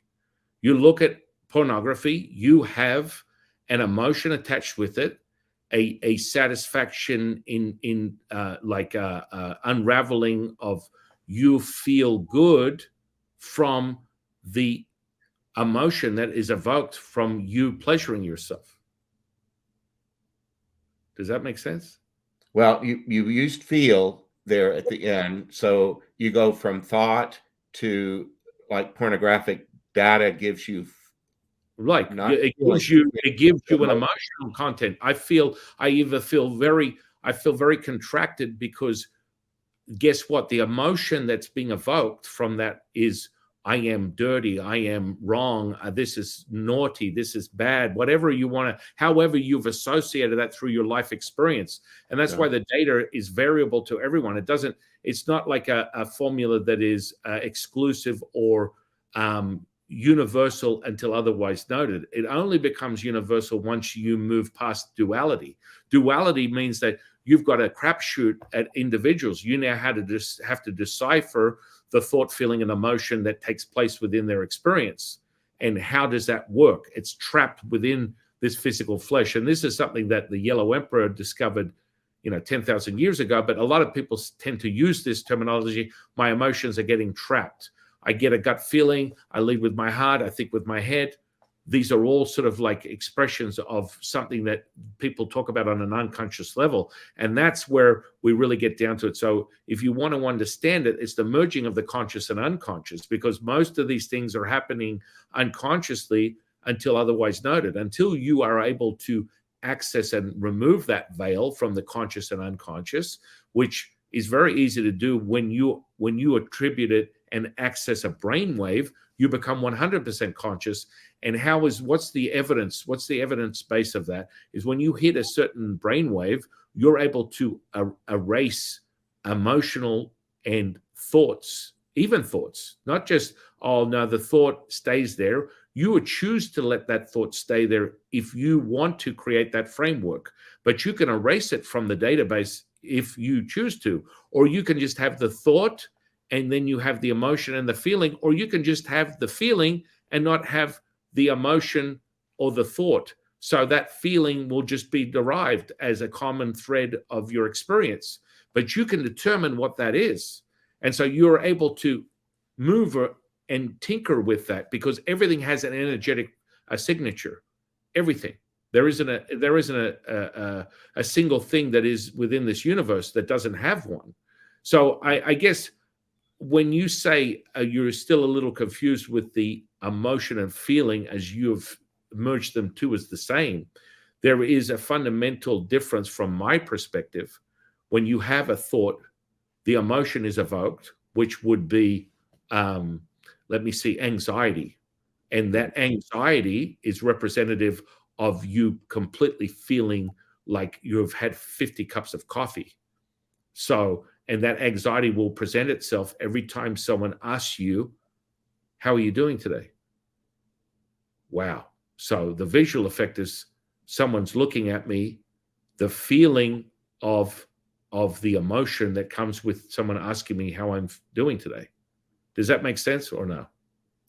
Better, but I think I'd rather go on to some other topic, because I feel like I'm the slow student that's holding everybody back and No, making. not at all. Not at all. Let's get into your books. Let's get into an understanding of this mastery and insight that you've gathered over 40 years. As you've been talking about energy, one of the things that happens for me is when I do make my voice available, and with it my cognition, my vocabulary, my inner world. When I invite someone in, they very often they can use the voice right away because it's not difficult.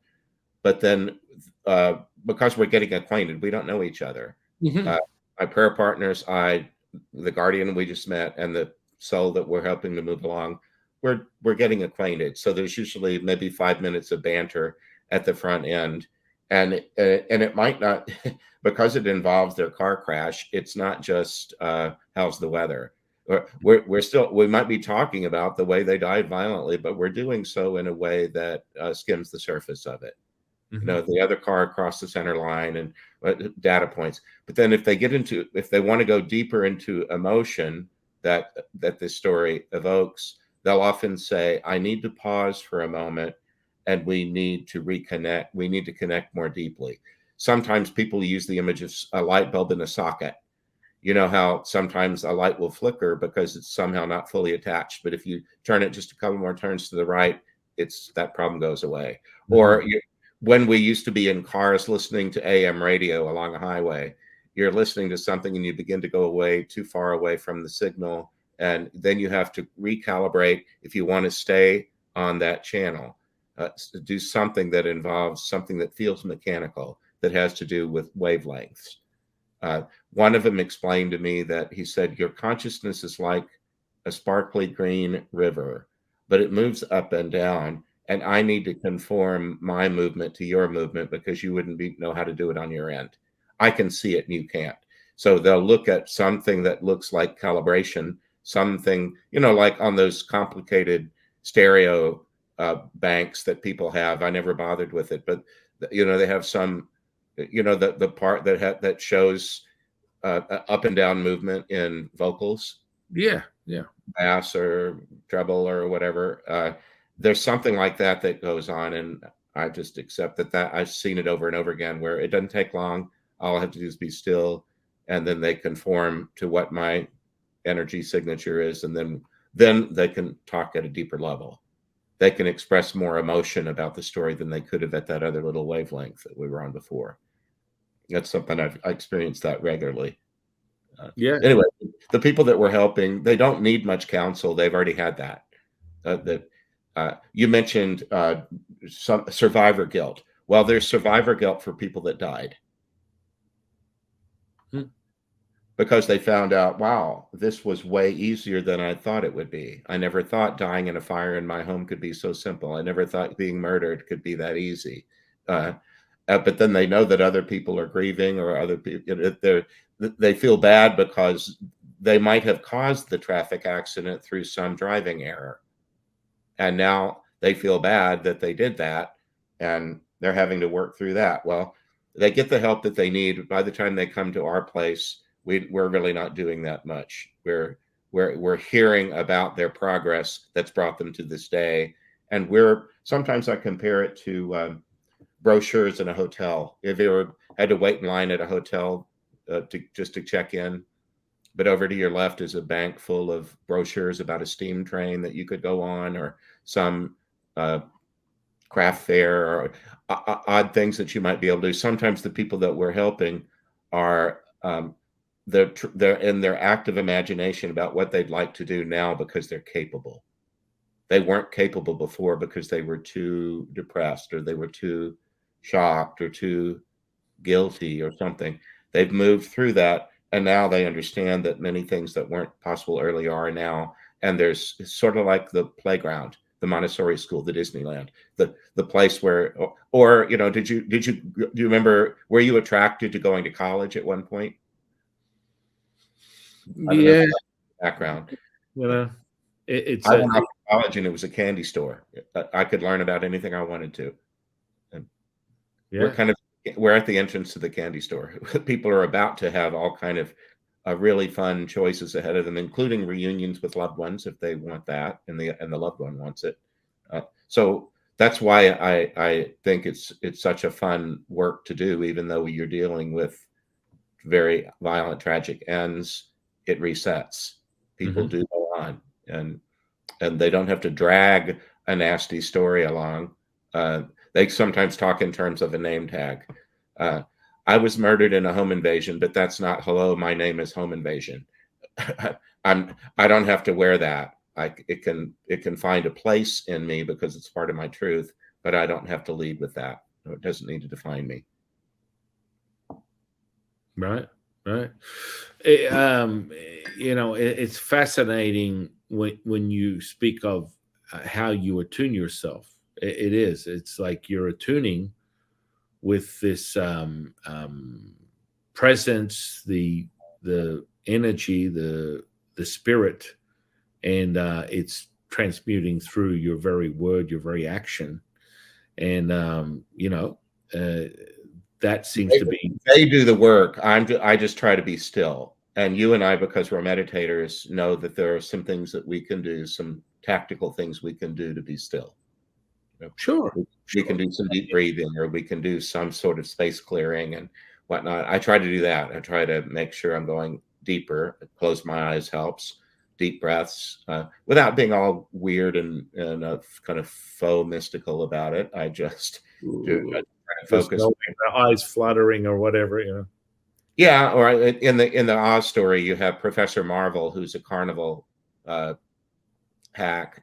He's a sweet soul, but he's pretending to be this mystic and uh, surrounded by the accoutrement of uh, crystal balls and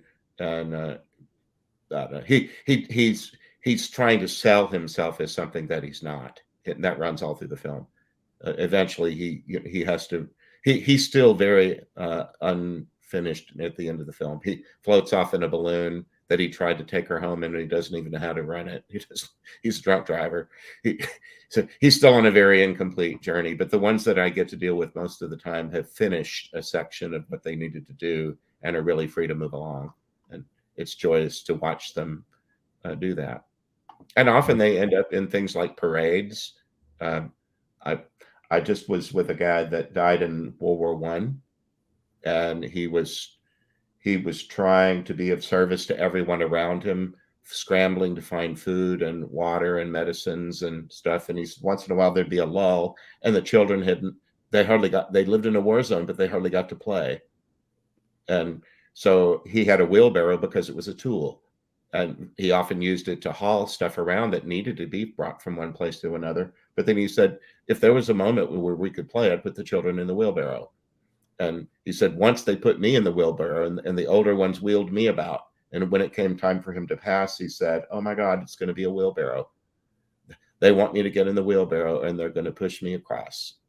And so he had that in the back of his mind that was a fun way to get through hard times, was to take a break and take a little spin in the wheelbarrow. So that's how he moved across. I would have never thought of that, but it was part of his story. Yeah.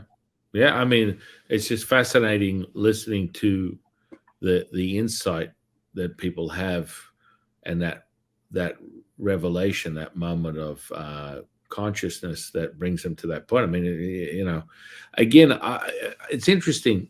You sort of were still a little still a little muddy over that thought, feeling, and emotion.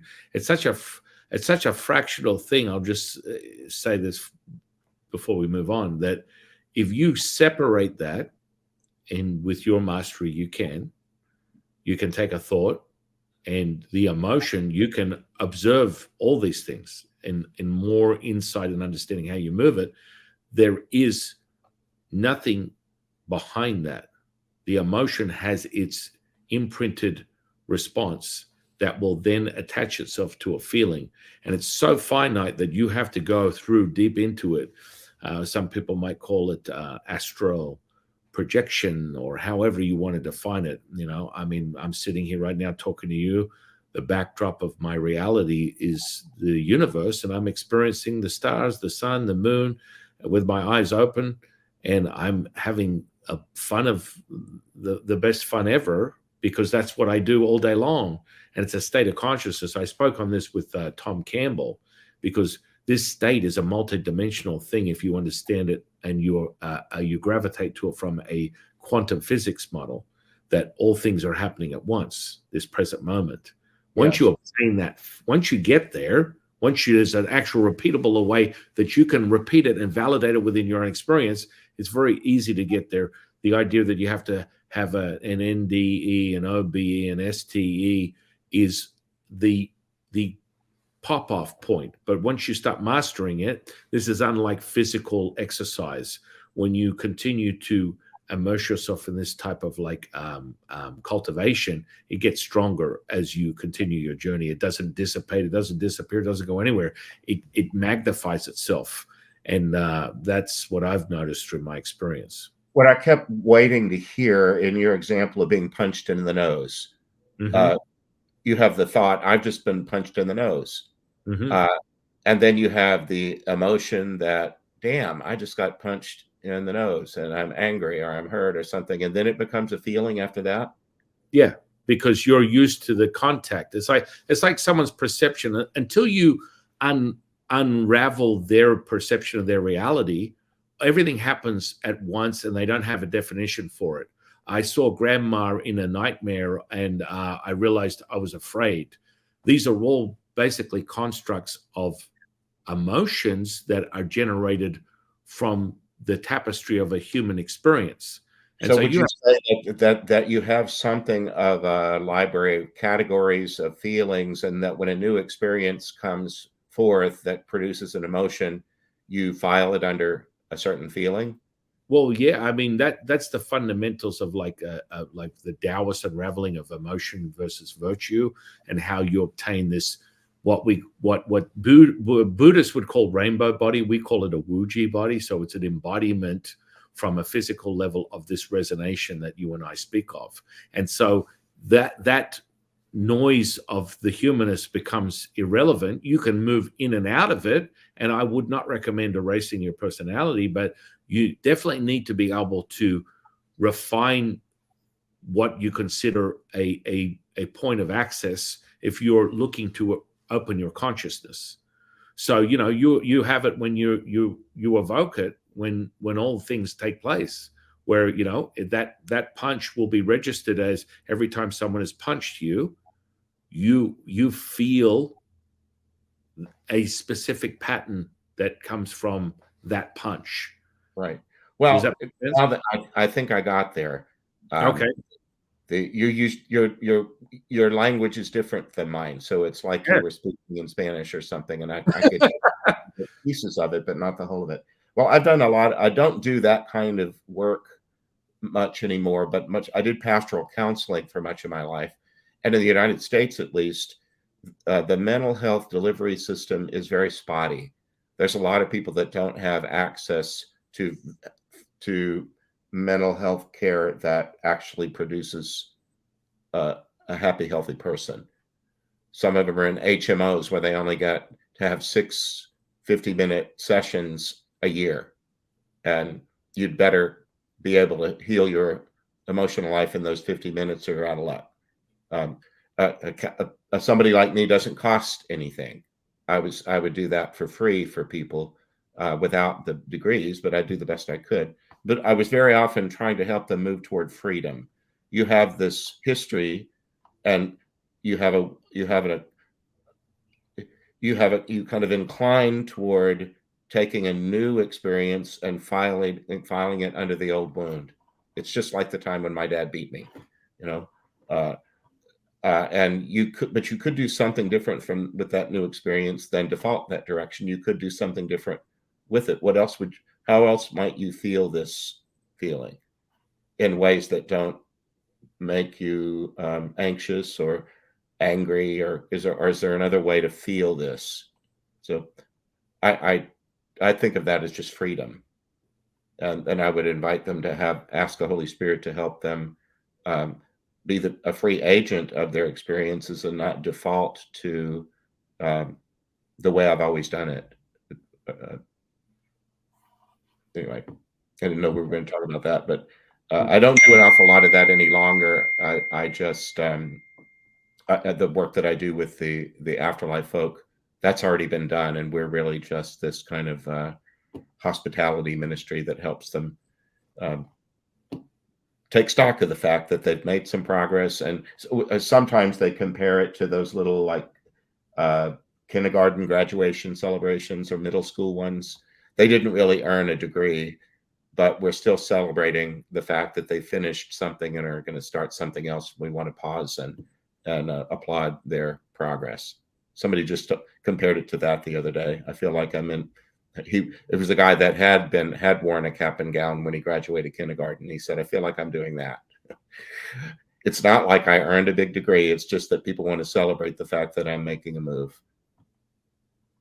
Right. Right. Okay. And, I mean, and all those tools you're using are so powerful at helping people validate the very experience that they're having and giving them end runs to a way to express it, to heal mentally, emotionally, physically, by using your guidance with your spirits that are teaching them more insight. Yes, Um, and the freedom that comes with overcoming something that you thought had the power to kill you, crush your soul. Um, that look, my soul got crushed, and the other day I was dealing with a guy that was shot and killed for standing up for what was right. He was protecting a couple of women who were being maltreated, and he said, "I knew the guy that was maltreating them would probably kill me," and he did, but he only killed the part of me that was killable. That's the way he put it. He killed the killable part of me, but I was a whack-a-mole. He whacked me, but I popped back up. um, he said, "I'm just fine." now, elaborate for the audience a little bit about that, because you move across this threshold where you're clinically dead and come back. Speak more in more detail. Are you talking? Are you just talking I'm not about talking about that. I'm talking about people who really died and right? got buried. So you're talking about the resonance of that higher frequency. So the person that you're speaking of has been evoked as a spirit into this realm, and you're dealing with their loved ones and communicating with them. Is that correct? Yeah, and they're and in Catholic Christian language, it would be their soul or whatever you want to call the immortal aspect of you Sure. Yeah. that's doesn't get buried in your casket. Uh, he he said he was working in a field. This is in my newest book, Afterlife Interrupted, book 3. Please let me explain. He was working possibly in California in a field with other field workers, most of whom had crossed the southern border into the U.S., some legally and others not. And when he showed me the dream, I was standing in the back of a pickup truck, or I was next to it, and the pickup truck was in a field full of people, and they were singing the Mexican Spanish version of Happy Birthday to someone. And then shots rang out, and people screamed, and I woke up. Well, what it turned out to be was a man named Rodolfo, who was sort of a boss in the field, and these people did stoop labor all day long, and at the end of the day, they got paid in cash. But then there were two women. As soon as they got paid, a man showed up to take part of their pay and demand it from them.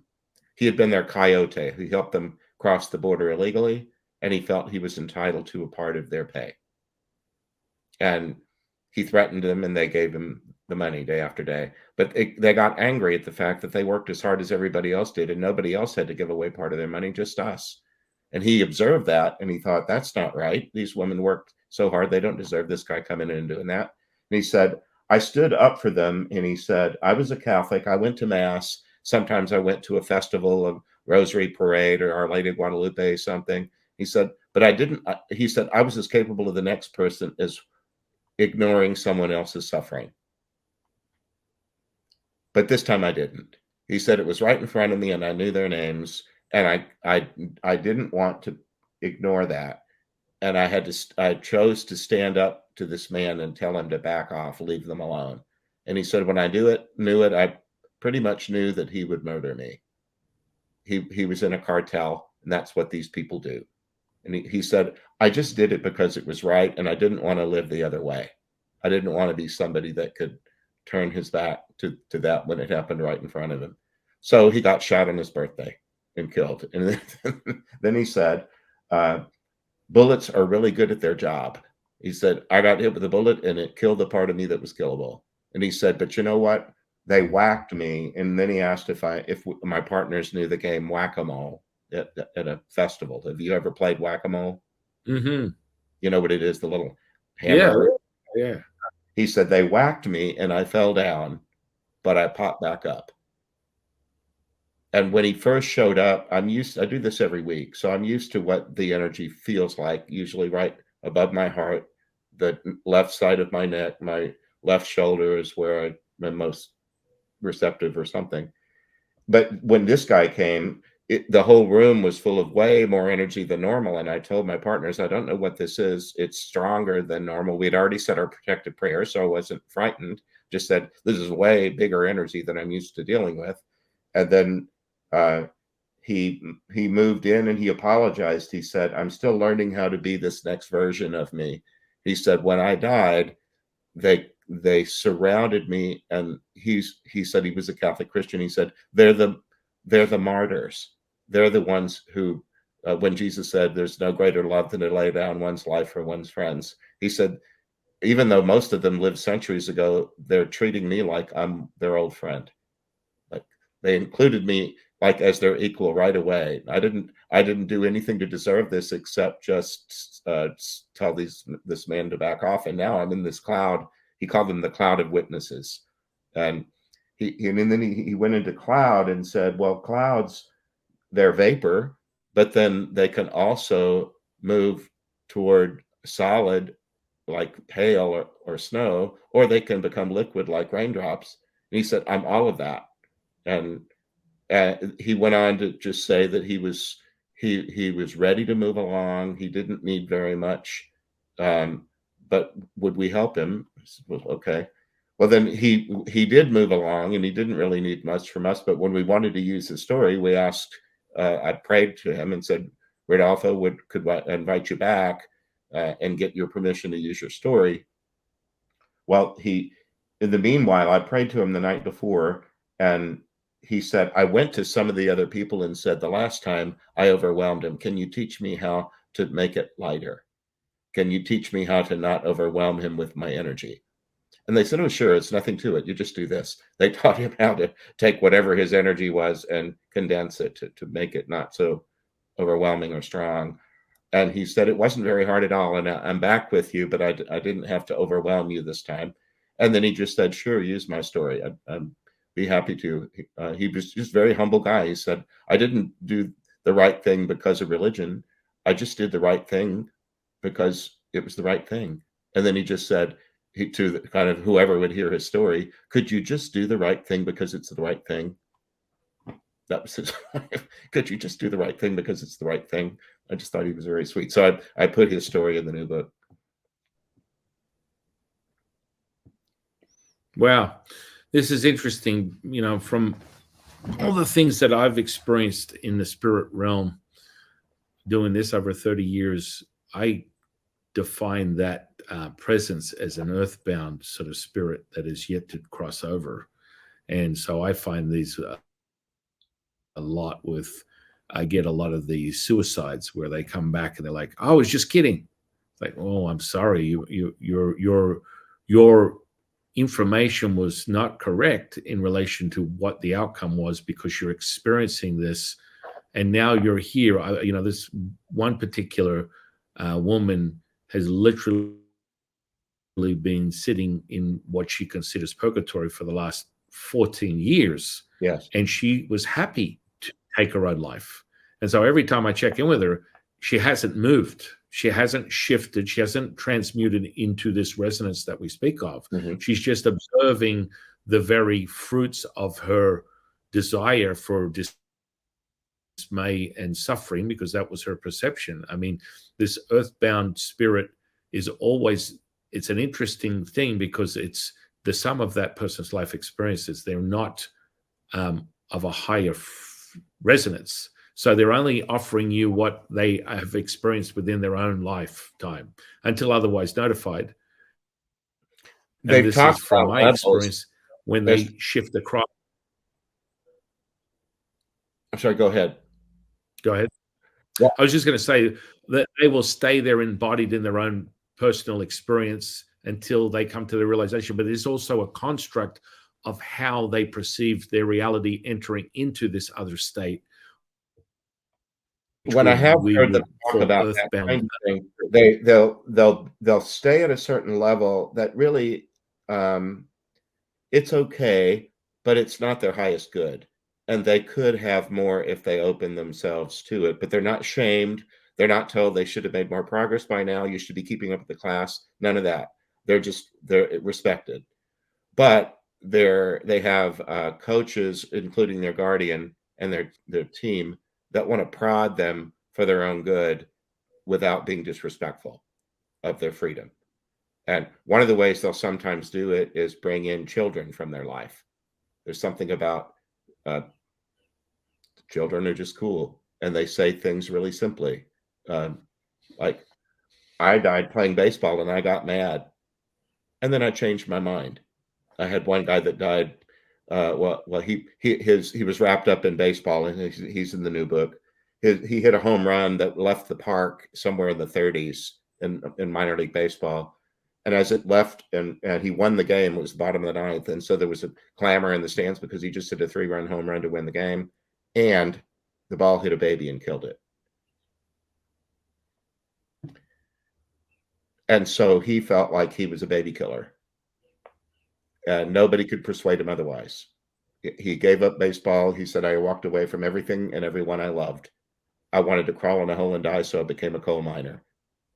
And I did it in the days before there were a lot of safety regulations where it's a pretty good chance that it either collapsed on you, it blew up, or you got black lung and died at 50. He said, I just wanted to crawl in a hole and die. So that's what I did. And then he said, when I got out of the hole at the end of the workday, I had one little room in a boarding house, and I crawled into the bottle.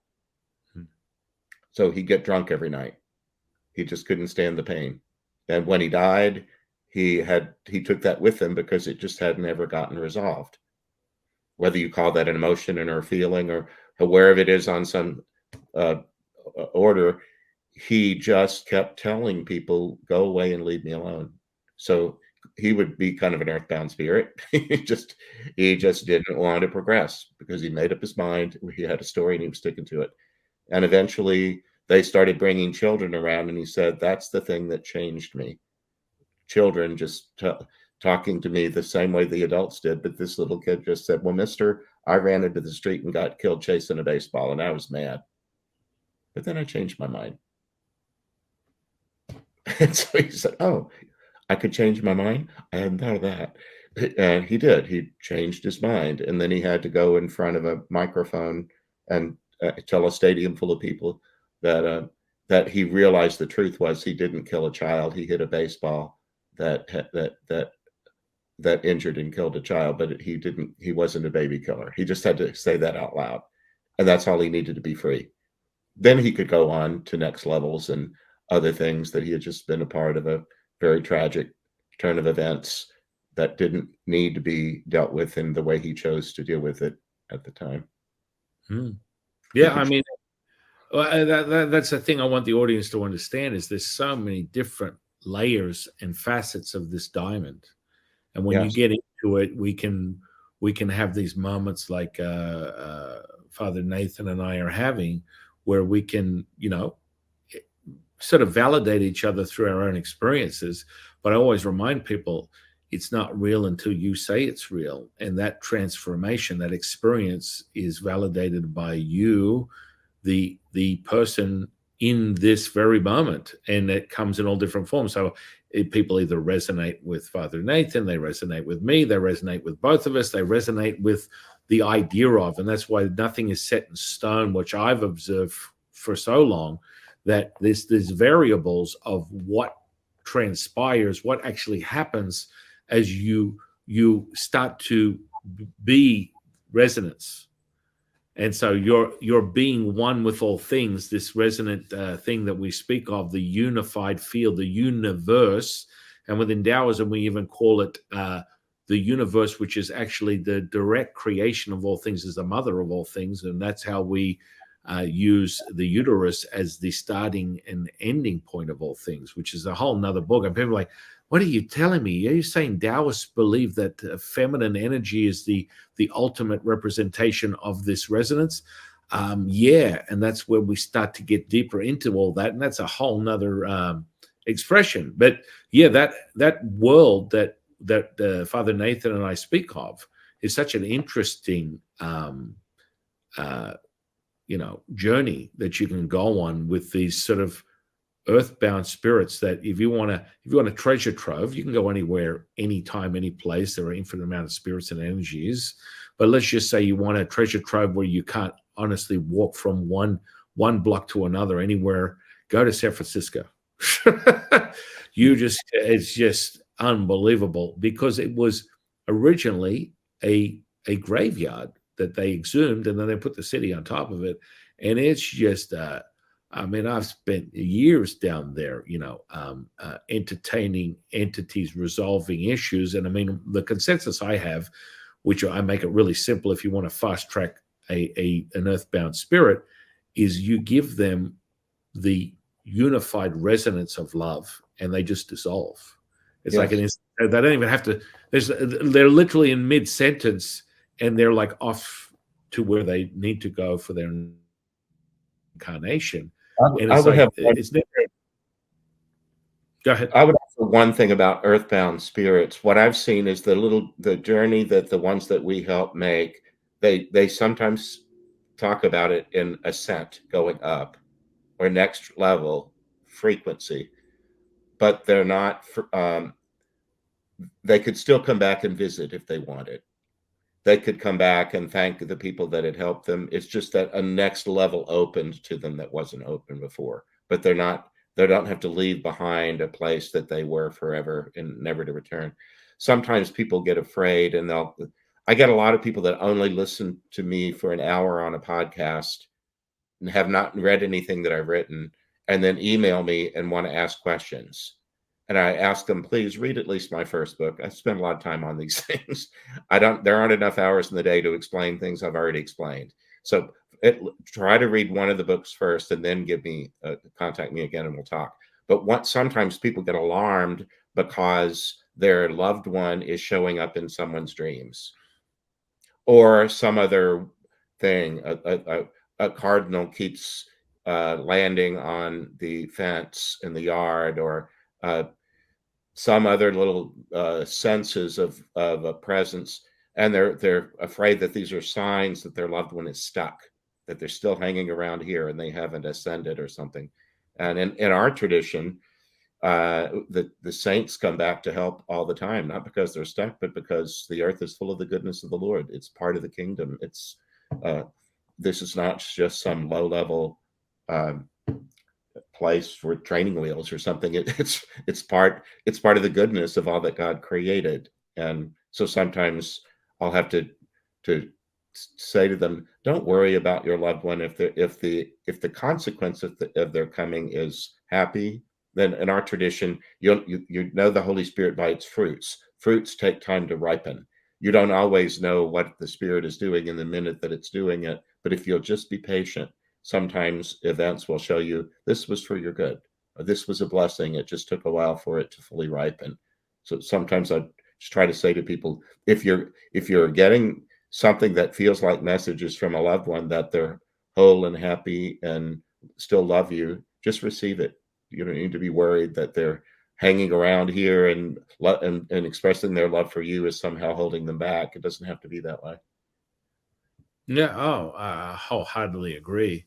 It's like when I experience it and I share it with others, it's a transmuted, ascended return from where they came. And then all of a sudden it's very representative of a very gold white sort of like transmission of their very persona, and it comes in that form. So all of a sudden they have the wisdom of their personal life experience with the resonance of all things. So now you're no longer sort of bound by the emotion and feeling content that limited you in this 3D reality. And so they can go, Dad's here. He comes to me and he gives me insight. He's not speaking on the things he used to say. Why are you not cleaning your room? Why didn't you do this? No, yes. Dad's going, hey, here's a nugget from a resonating sort of awareness that, and people are like, it's my dad, but he's given me such insight that I've never experienced before from how he presented himself when he was physically here, or even after he initially died, it's a whole different. It's like Dad has become God, and that's sort of like part of the ascension level from my perspective that I've observed. Especially men. I'm almost 68 years old. The generation of men that preceded me, one generation and two, both went through colossal world wars and a depression between the two of them that made a lot of people live in poverty. That a lot of the men in in in our culture who brought us up were walking wounded, doing the best they could, but had to be on battlefields when they were 20. And oftentimes they'd had a kind of an emotionally stunted language. They didn't know how to talk their heart. A lot of people in the Wizard of Oz, it's the Tin Man who thinks he's got no emotional life. In fact, he have to keep his oil can nearby because he cries all the time. He's got plenty of emotion. He just hasn't found a way to let it out, and they help. He grows in that gift in the course of that movie. That's an Well, interesting experience. Keep going over with Wizard of Oz. Why are you so fond of that particular example to describe in metaphors what you're experiencing? Well, in my childhood, growing up in the late 50s and early 60s, when there were only 2 or 3 channels on the television, you didn't have a lot of choices. And when The Wizard of Oz was coming, they'd start promoting it a couple of weeks in advance, and they usually put it about this time of the year near Passover and Easter. In the United States, if you got the Christians and the Jews coverage, you got a lot of the population, and the themes that those two religious bodies emphasize this time of the year are about growth and movement from place to place, coming into a promised land, coming all the way home. Are you familiar with the word Lent in our tradition? I've heard of the word Lent. I'm not too familiar with it. It's a season that's 6 weeks long. That we're in week 3 right now, and it's from the word lengthen, because in North America, the growing season is lengthening. The days are getting incrementally longer. There's more sunshine. So the Easter is always the first Sunday after the first full moon after the vernal equinox. It's always as the Earth appears to be coming back to life, at least in North America or in the Northern Hemisphere. So it's about lengthening and growing and life returning to what looked to be dead. Well, anyway, The Wizard of Oz has been seen by more people than have ever seen any other movie.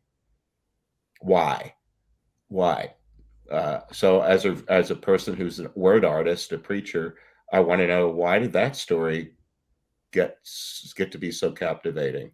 It's a book before it became a movie. So between the book and the movie, why is it so universal? So I started looking at themes in it that were common to the scriptures. And do you know Joseph Campbell's work? Who? Joseph Campbell. I've heard the name. I think I'm not too familiar with him. Joseph Campbell lived most of the 20th century. He lived, I think, to be nearly 90 or so. But he lived through most of that century, and he was frustrated at the beginning, and he was Roman Catholic. But he knew that our stories didn't always have to be literal in order to convey truth.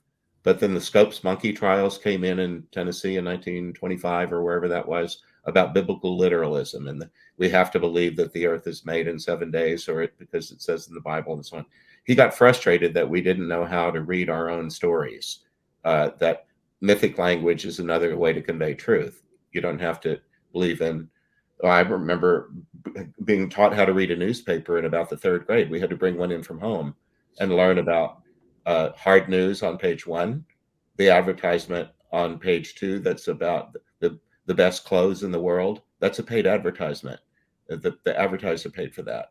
The comic page has dogs and cats that talk. You don't have to believe in talking dogs in order to enjoy peanuts. Anyway, Campbell studied stories, origin stories, like the creation stories. There are so many of them all over the world. Epic hero stories like Iliad and Odyssey. Anything that people tells in a story form that tells you how to be a great member of their group. Taoism is full of stories. So is Christianity. So he studied storytelling and cultural anthropology, archaeology, and he felt like his life's work was discovering this one big operating system. My computer normally runs on Safari, but in order for me to deal with you today, I had to switch to Chrome. Yeah. Because this platform that you use to do these podcasts doesn't support Safari. So I had to ask my computer, how do I change you from this one to that one? Well, he believed that there's an operating system going on underneath all the world stories that is what he calls the monomyth. There's one huge circular story that goes on and on and on underneath all these particular stories. And the Wizard of Oz follows the pattern of that story, of the circular story. And so when I learned that, I thought, well, a lot of people are disaffiliating with organized religions because the world has lots of ex-Catholics in it. And well, I wanted, but if I sing the first few bars of any of the songs from Wizard of Oz, people break into song. They know Ding Dong the Witch is dead. They know we're off to see the wizard. They don't. It's because it's incarnate. It's inside them. It made its way in, and it found a home. So I decided I'll use a story that's already inside them, and for people that don't go to church, synagogue, mosque, temple, maybe I can help them use a story that they already know to ponder their lives and maybe arrive at some new realizations that set them free. Dorothy, if you remember that story, she's running away at the beginning of it because the lady down the road is trying to kill her dog, and nobody's going to help. All the adults are defaulting. We're too busy. She thinks she needs to run away. That didn't really work. After all the way to the end of the movie, and she's back in her bed. She has an NDE. She gets hit in the head with flying tornadic debris. She falls onto the bed and spins into another consciousness that lands her in Munchkin Land and color and all that. I'm writing a book right now with other people about Dorothy Gale's NDE in The Wizard of Oz. When she lands back in her bed, she's in the same place she was at the beginning of the movie. The lady down the street still lives there and still wants to kill the dog. That's not changed. The only thing that's changed is the house got hit by a tornado. Now it's a mess. The world's worse than it was at the beginning, but she doesn't care because she's just so happy to be home. So that's part of the universal message is, can you just be happy in your life without demanding that its circumstances change? Can you find a way to be at peace and be happy to be you, where you are, when you are, without needing anything or anyone else to change around you? Can that happen from inside? So that's why I wrote that book. I want people to be joyful. Right. I mean, it's really interesting because you and I have the same consensus of understanding how words, numbers, letters, symbols are infused into your very essence. And so, we've known this for thousands of years as Taoists, on a whispering from the universe that gives us a realization of the very landscape and all the things that have been generated through our culture, our cultivation, our practice, whatever. But it's sort of interesting, science sort of evolving to a point of attempting to define what that is, and you've probably heard of the God Code or something of that nature. Yeah, so, yeah. I mean, I don't understand it. And because I'm in IONS, I'm around a lot of other people, and I can't keep up with all the reading that people urge me to do. I have a stack. I'm always reading something, but I don't know much about those codes. Well, in a nutshell, when they discovered DNA back in the 60s, revelation, wow, we're more than just molecules, cells, whatever. So then they come to the realization of looking close and strand. And someone back in 2000 or something used a periodic table to decipher the very code that was in the DNA strand, and it had very specific programming, which right now today is very relevant because people use RNA to manipulate your DNA.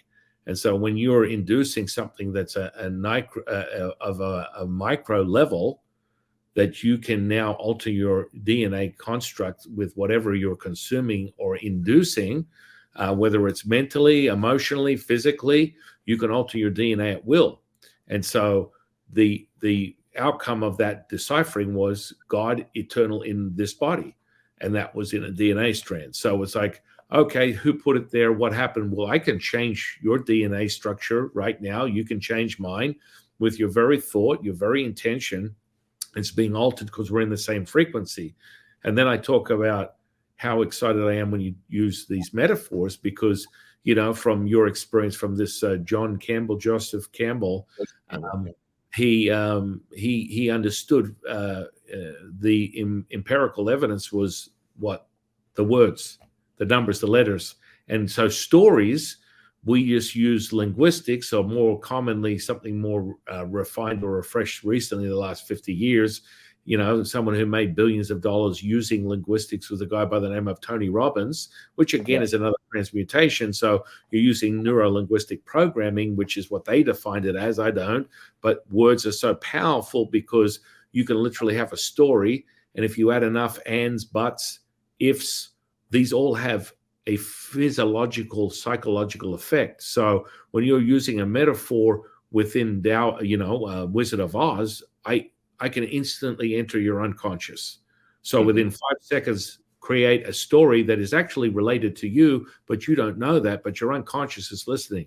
So you giving me a metaphor of the Wizard of Oz is absolutely relevant to the person that you're speaking to right now. And you add the pepperings of that, and you create what their focus, attention, intention, by adding what we call power words into the sentence, and it keeps their attention. They go into a deep trance, and then you put in everything and anything, or remove anything and everything, and they're sitting there listening to the story, and poof, there's a massive healing, and they've had a phobia for 50 years, and all of a sudden the phobia is gone.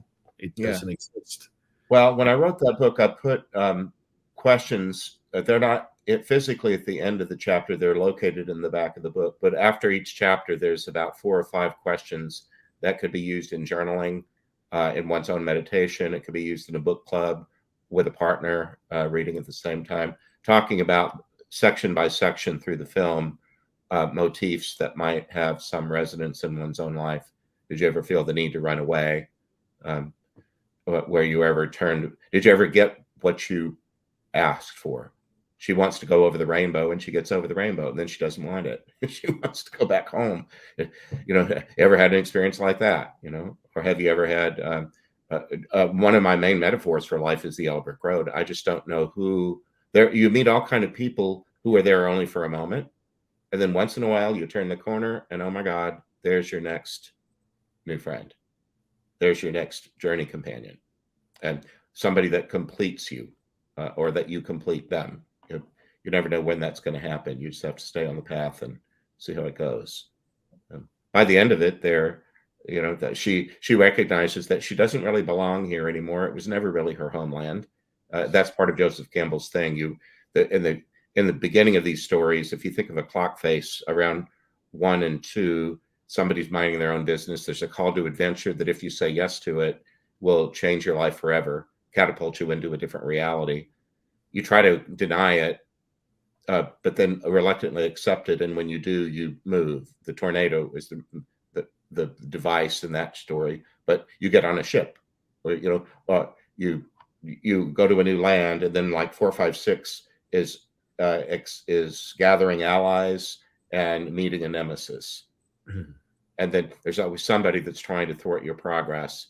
And then around 6 and 7, there's some sort of cataclysm that brings everything to a head and causes some sort of plot resolution. You think you've been victorious, and just when you're exhausted, a next thing pops up that's even harder than the thing you just did before.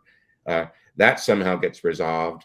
You realize around 9 that I as much as I've enjoyed it here, all these adventures and everything, there's a place that I belong more than I belong here, and I need to go, but I need to go there.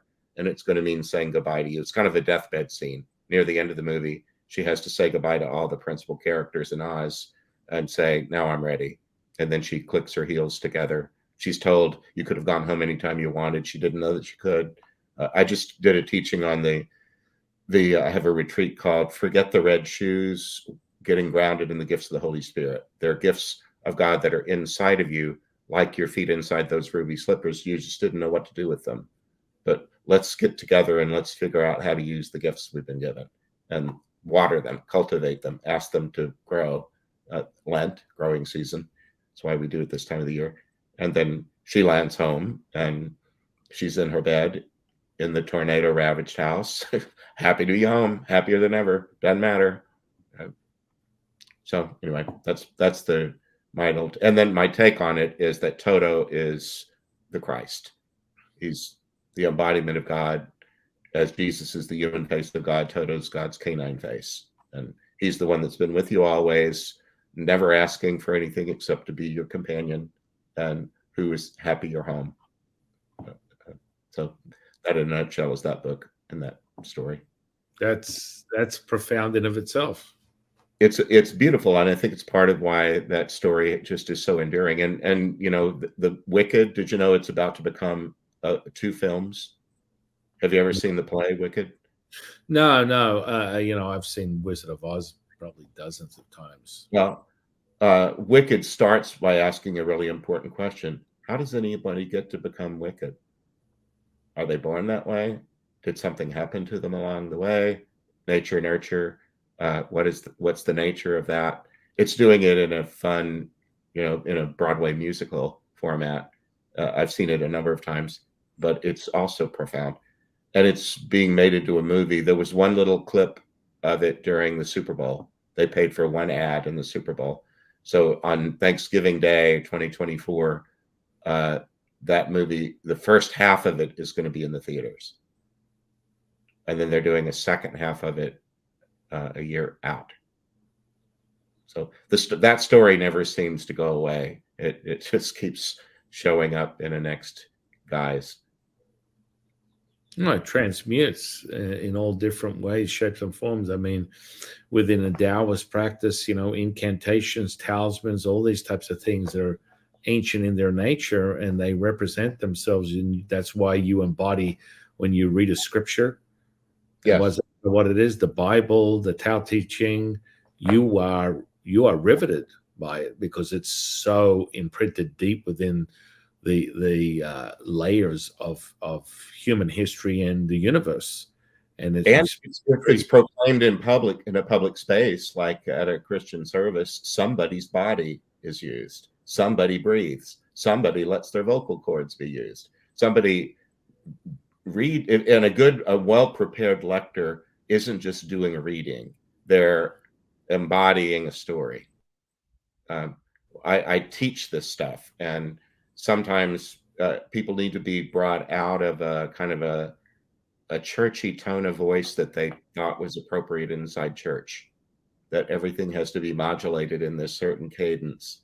And I'll sometimes hand them a copy of The Three Little Pigs or Little Red Riding Hood or something, a children's story where you have to get into the character to bring the story alive. When my nieces and nephews were small, I used to visit them, and I was the uncle they didn't know very well because they lived far away. And when they wanted me to read to them, I would get it all wrong. I would read the wolf's part with Little Red Riding Hood's voice, and then I'd make her sound like the wolf, and they would say, read it right. And I said, I don't have kids. I don't know how to do this. I'm doing the best I can. But sometimes the lector needs to be taught how to, if there's anger in the speech of a character, read it angrily. If there's healing or compassion or sweetness in a voice, read it with that tone. You know how to do that. But your body and your breath needs to help the story come alive. That's incarnation. Anyway, it's a tangent I got off on, but I've led public worship for a long time, and I just can't stand it when I have to get up and preach after the readings have been read in a deadpan that took all the energy out of them.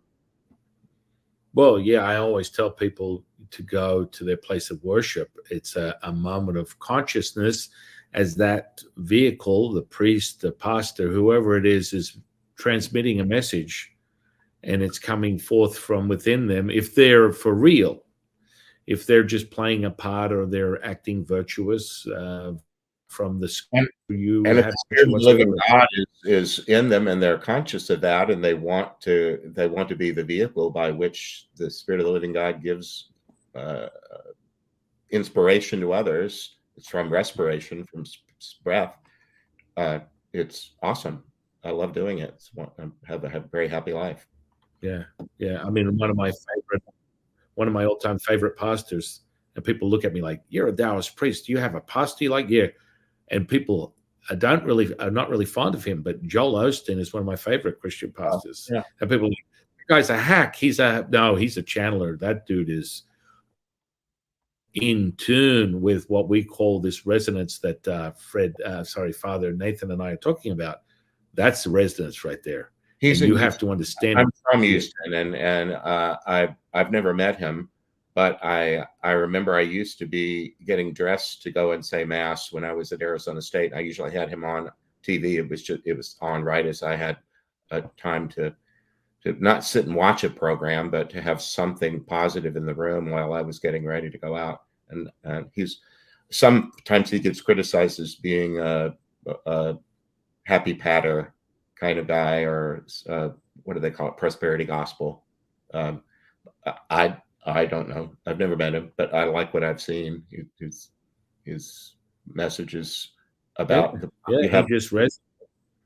you can change today if you please, and God will help you if you ask. That seems to be a lot of what he says. You don't have to stick with a version of yourself that makes you unhappy. You can change your attitude toward things. All that convoluted conversation that I was trying to get you about emotion and feeling. He does a lot of stuff with that, about getting over anything that's unhelpful and holding you back. Today, you don't have to be yesterday. Today can be today if you want it to be. Well, with that, Wow. I'm going to need to get going. I'm near the end of the time that I can spend with you, I think. In closing, my dear friend, can you give me your definition of consciousness? Well, um, I put my phone in the other room. I would usually reach for online etymology dictionary. Do you know it?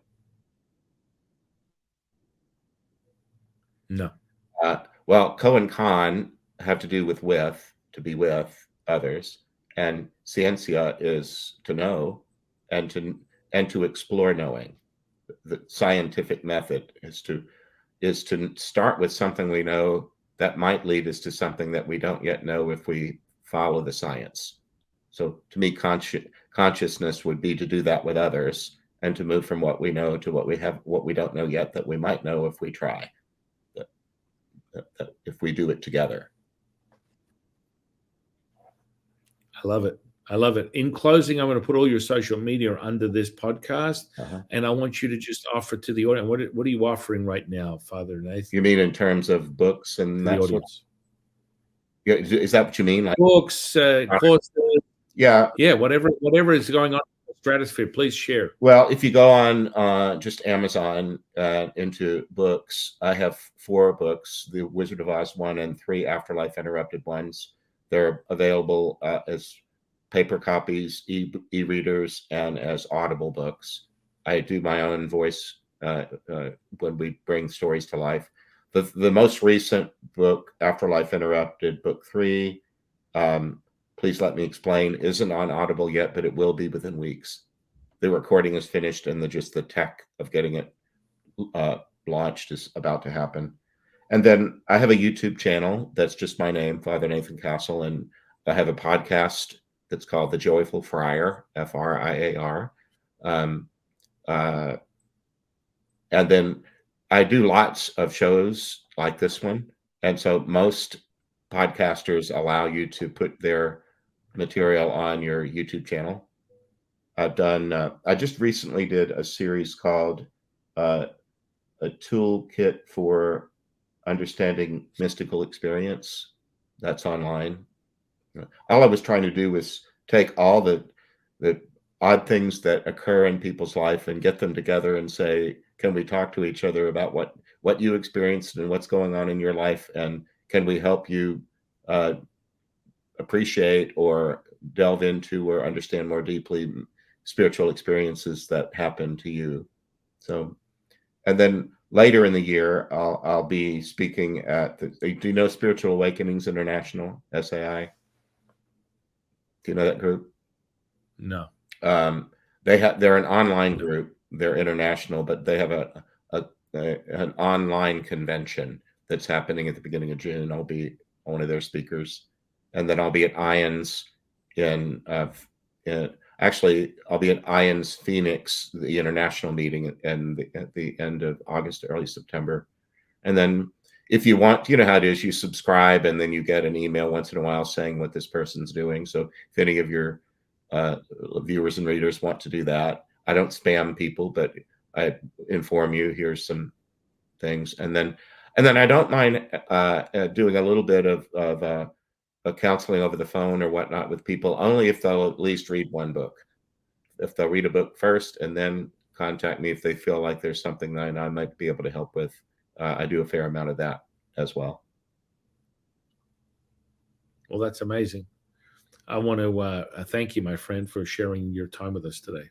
It's an honor to be on your show. Thank you for asking. Thank you, Father Nathan. I want to thank the audience.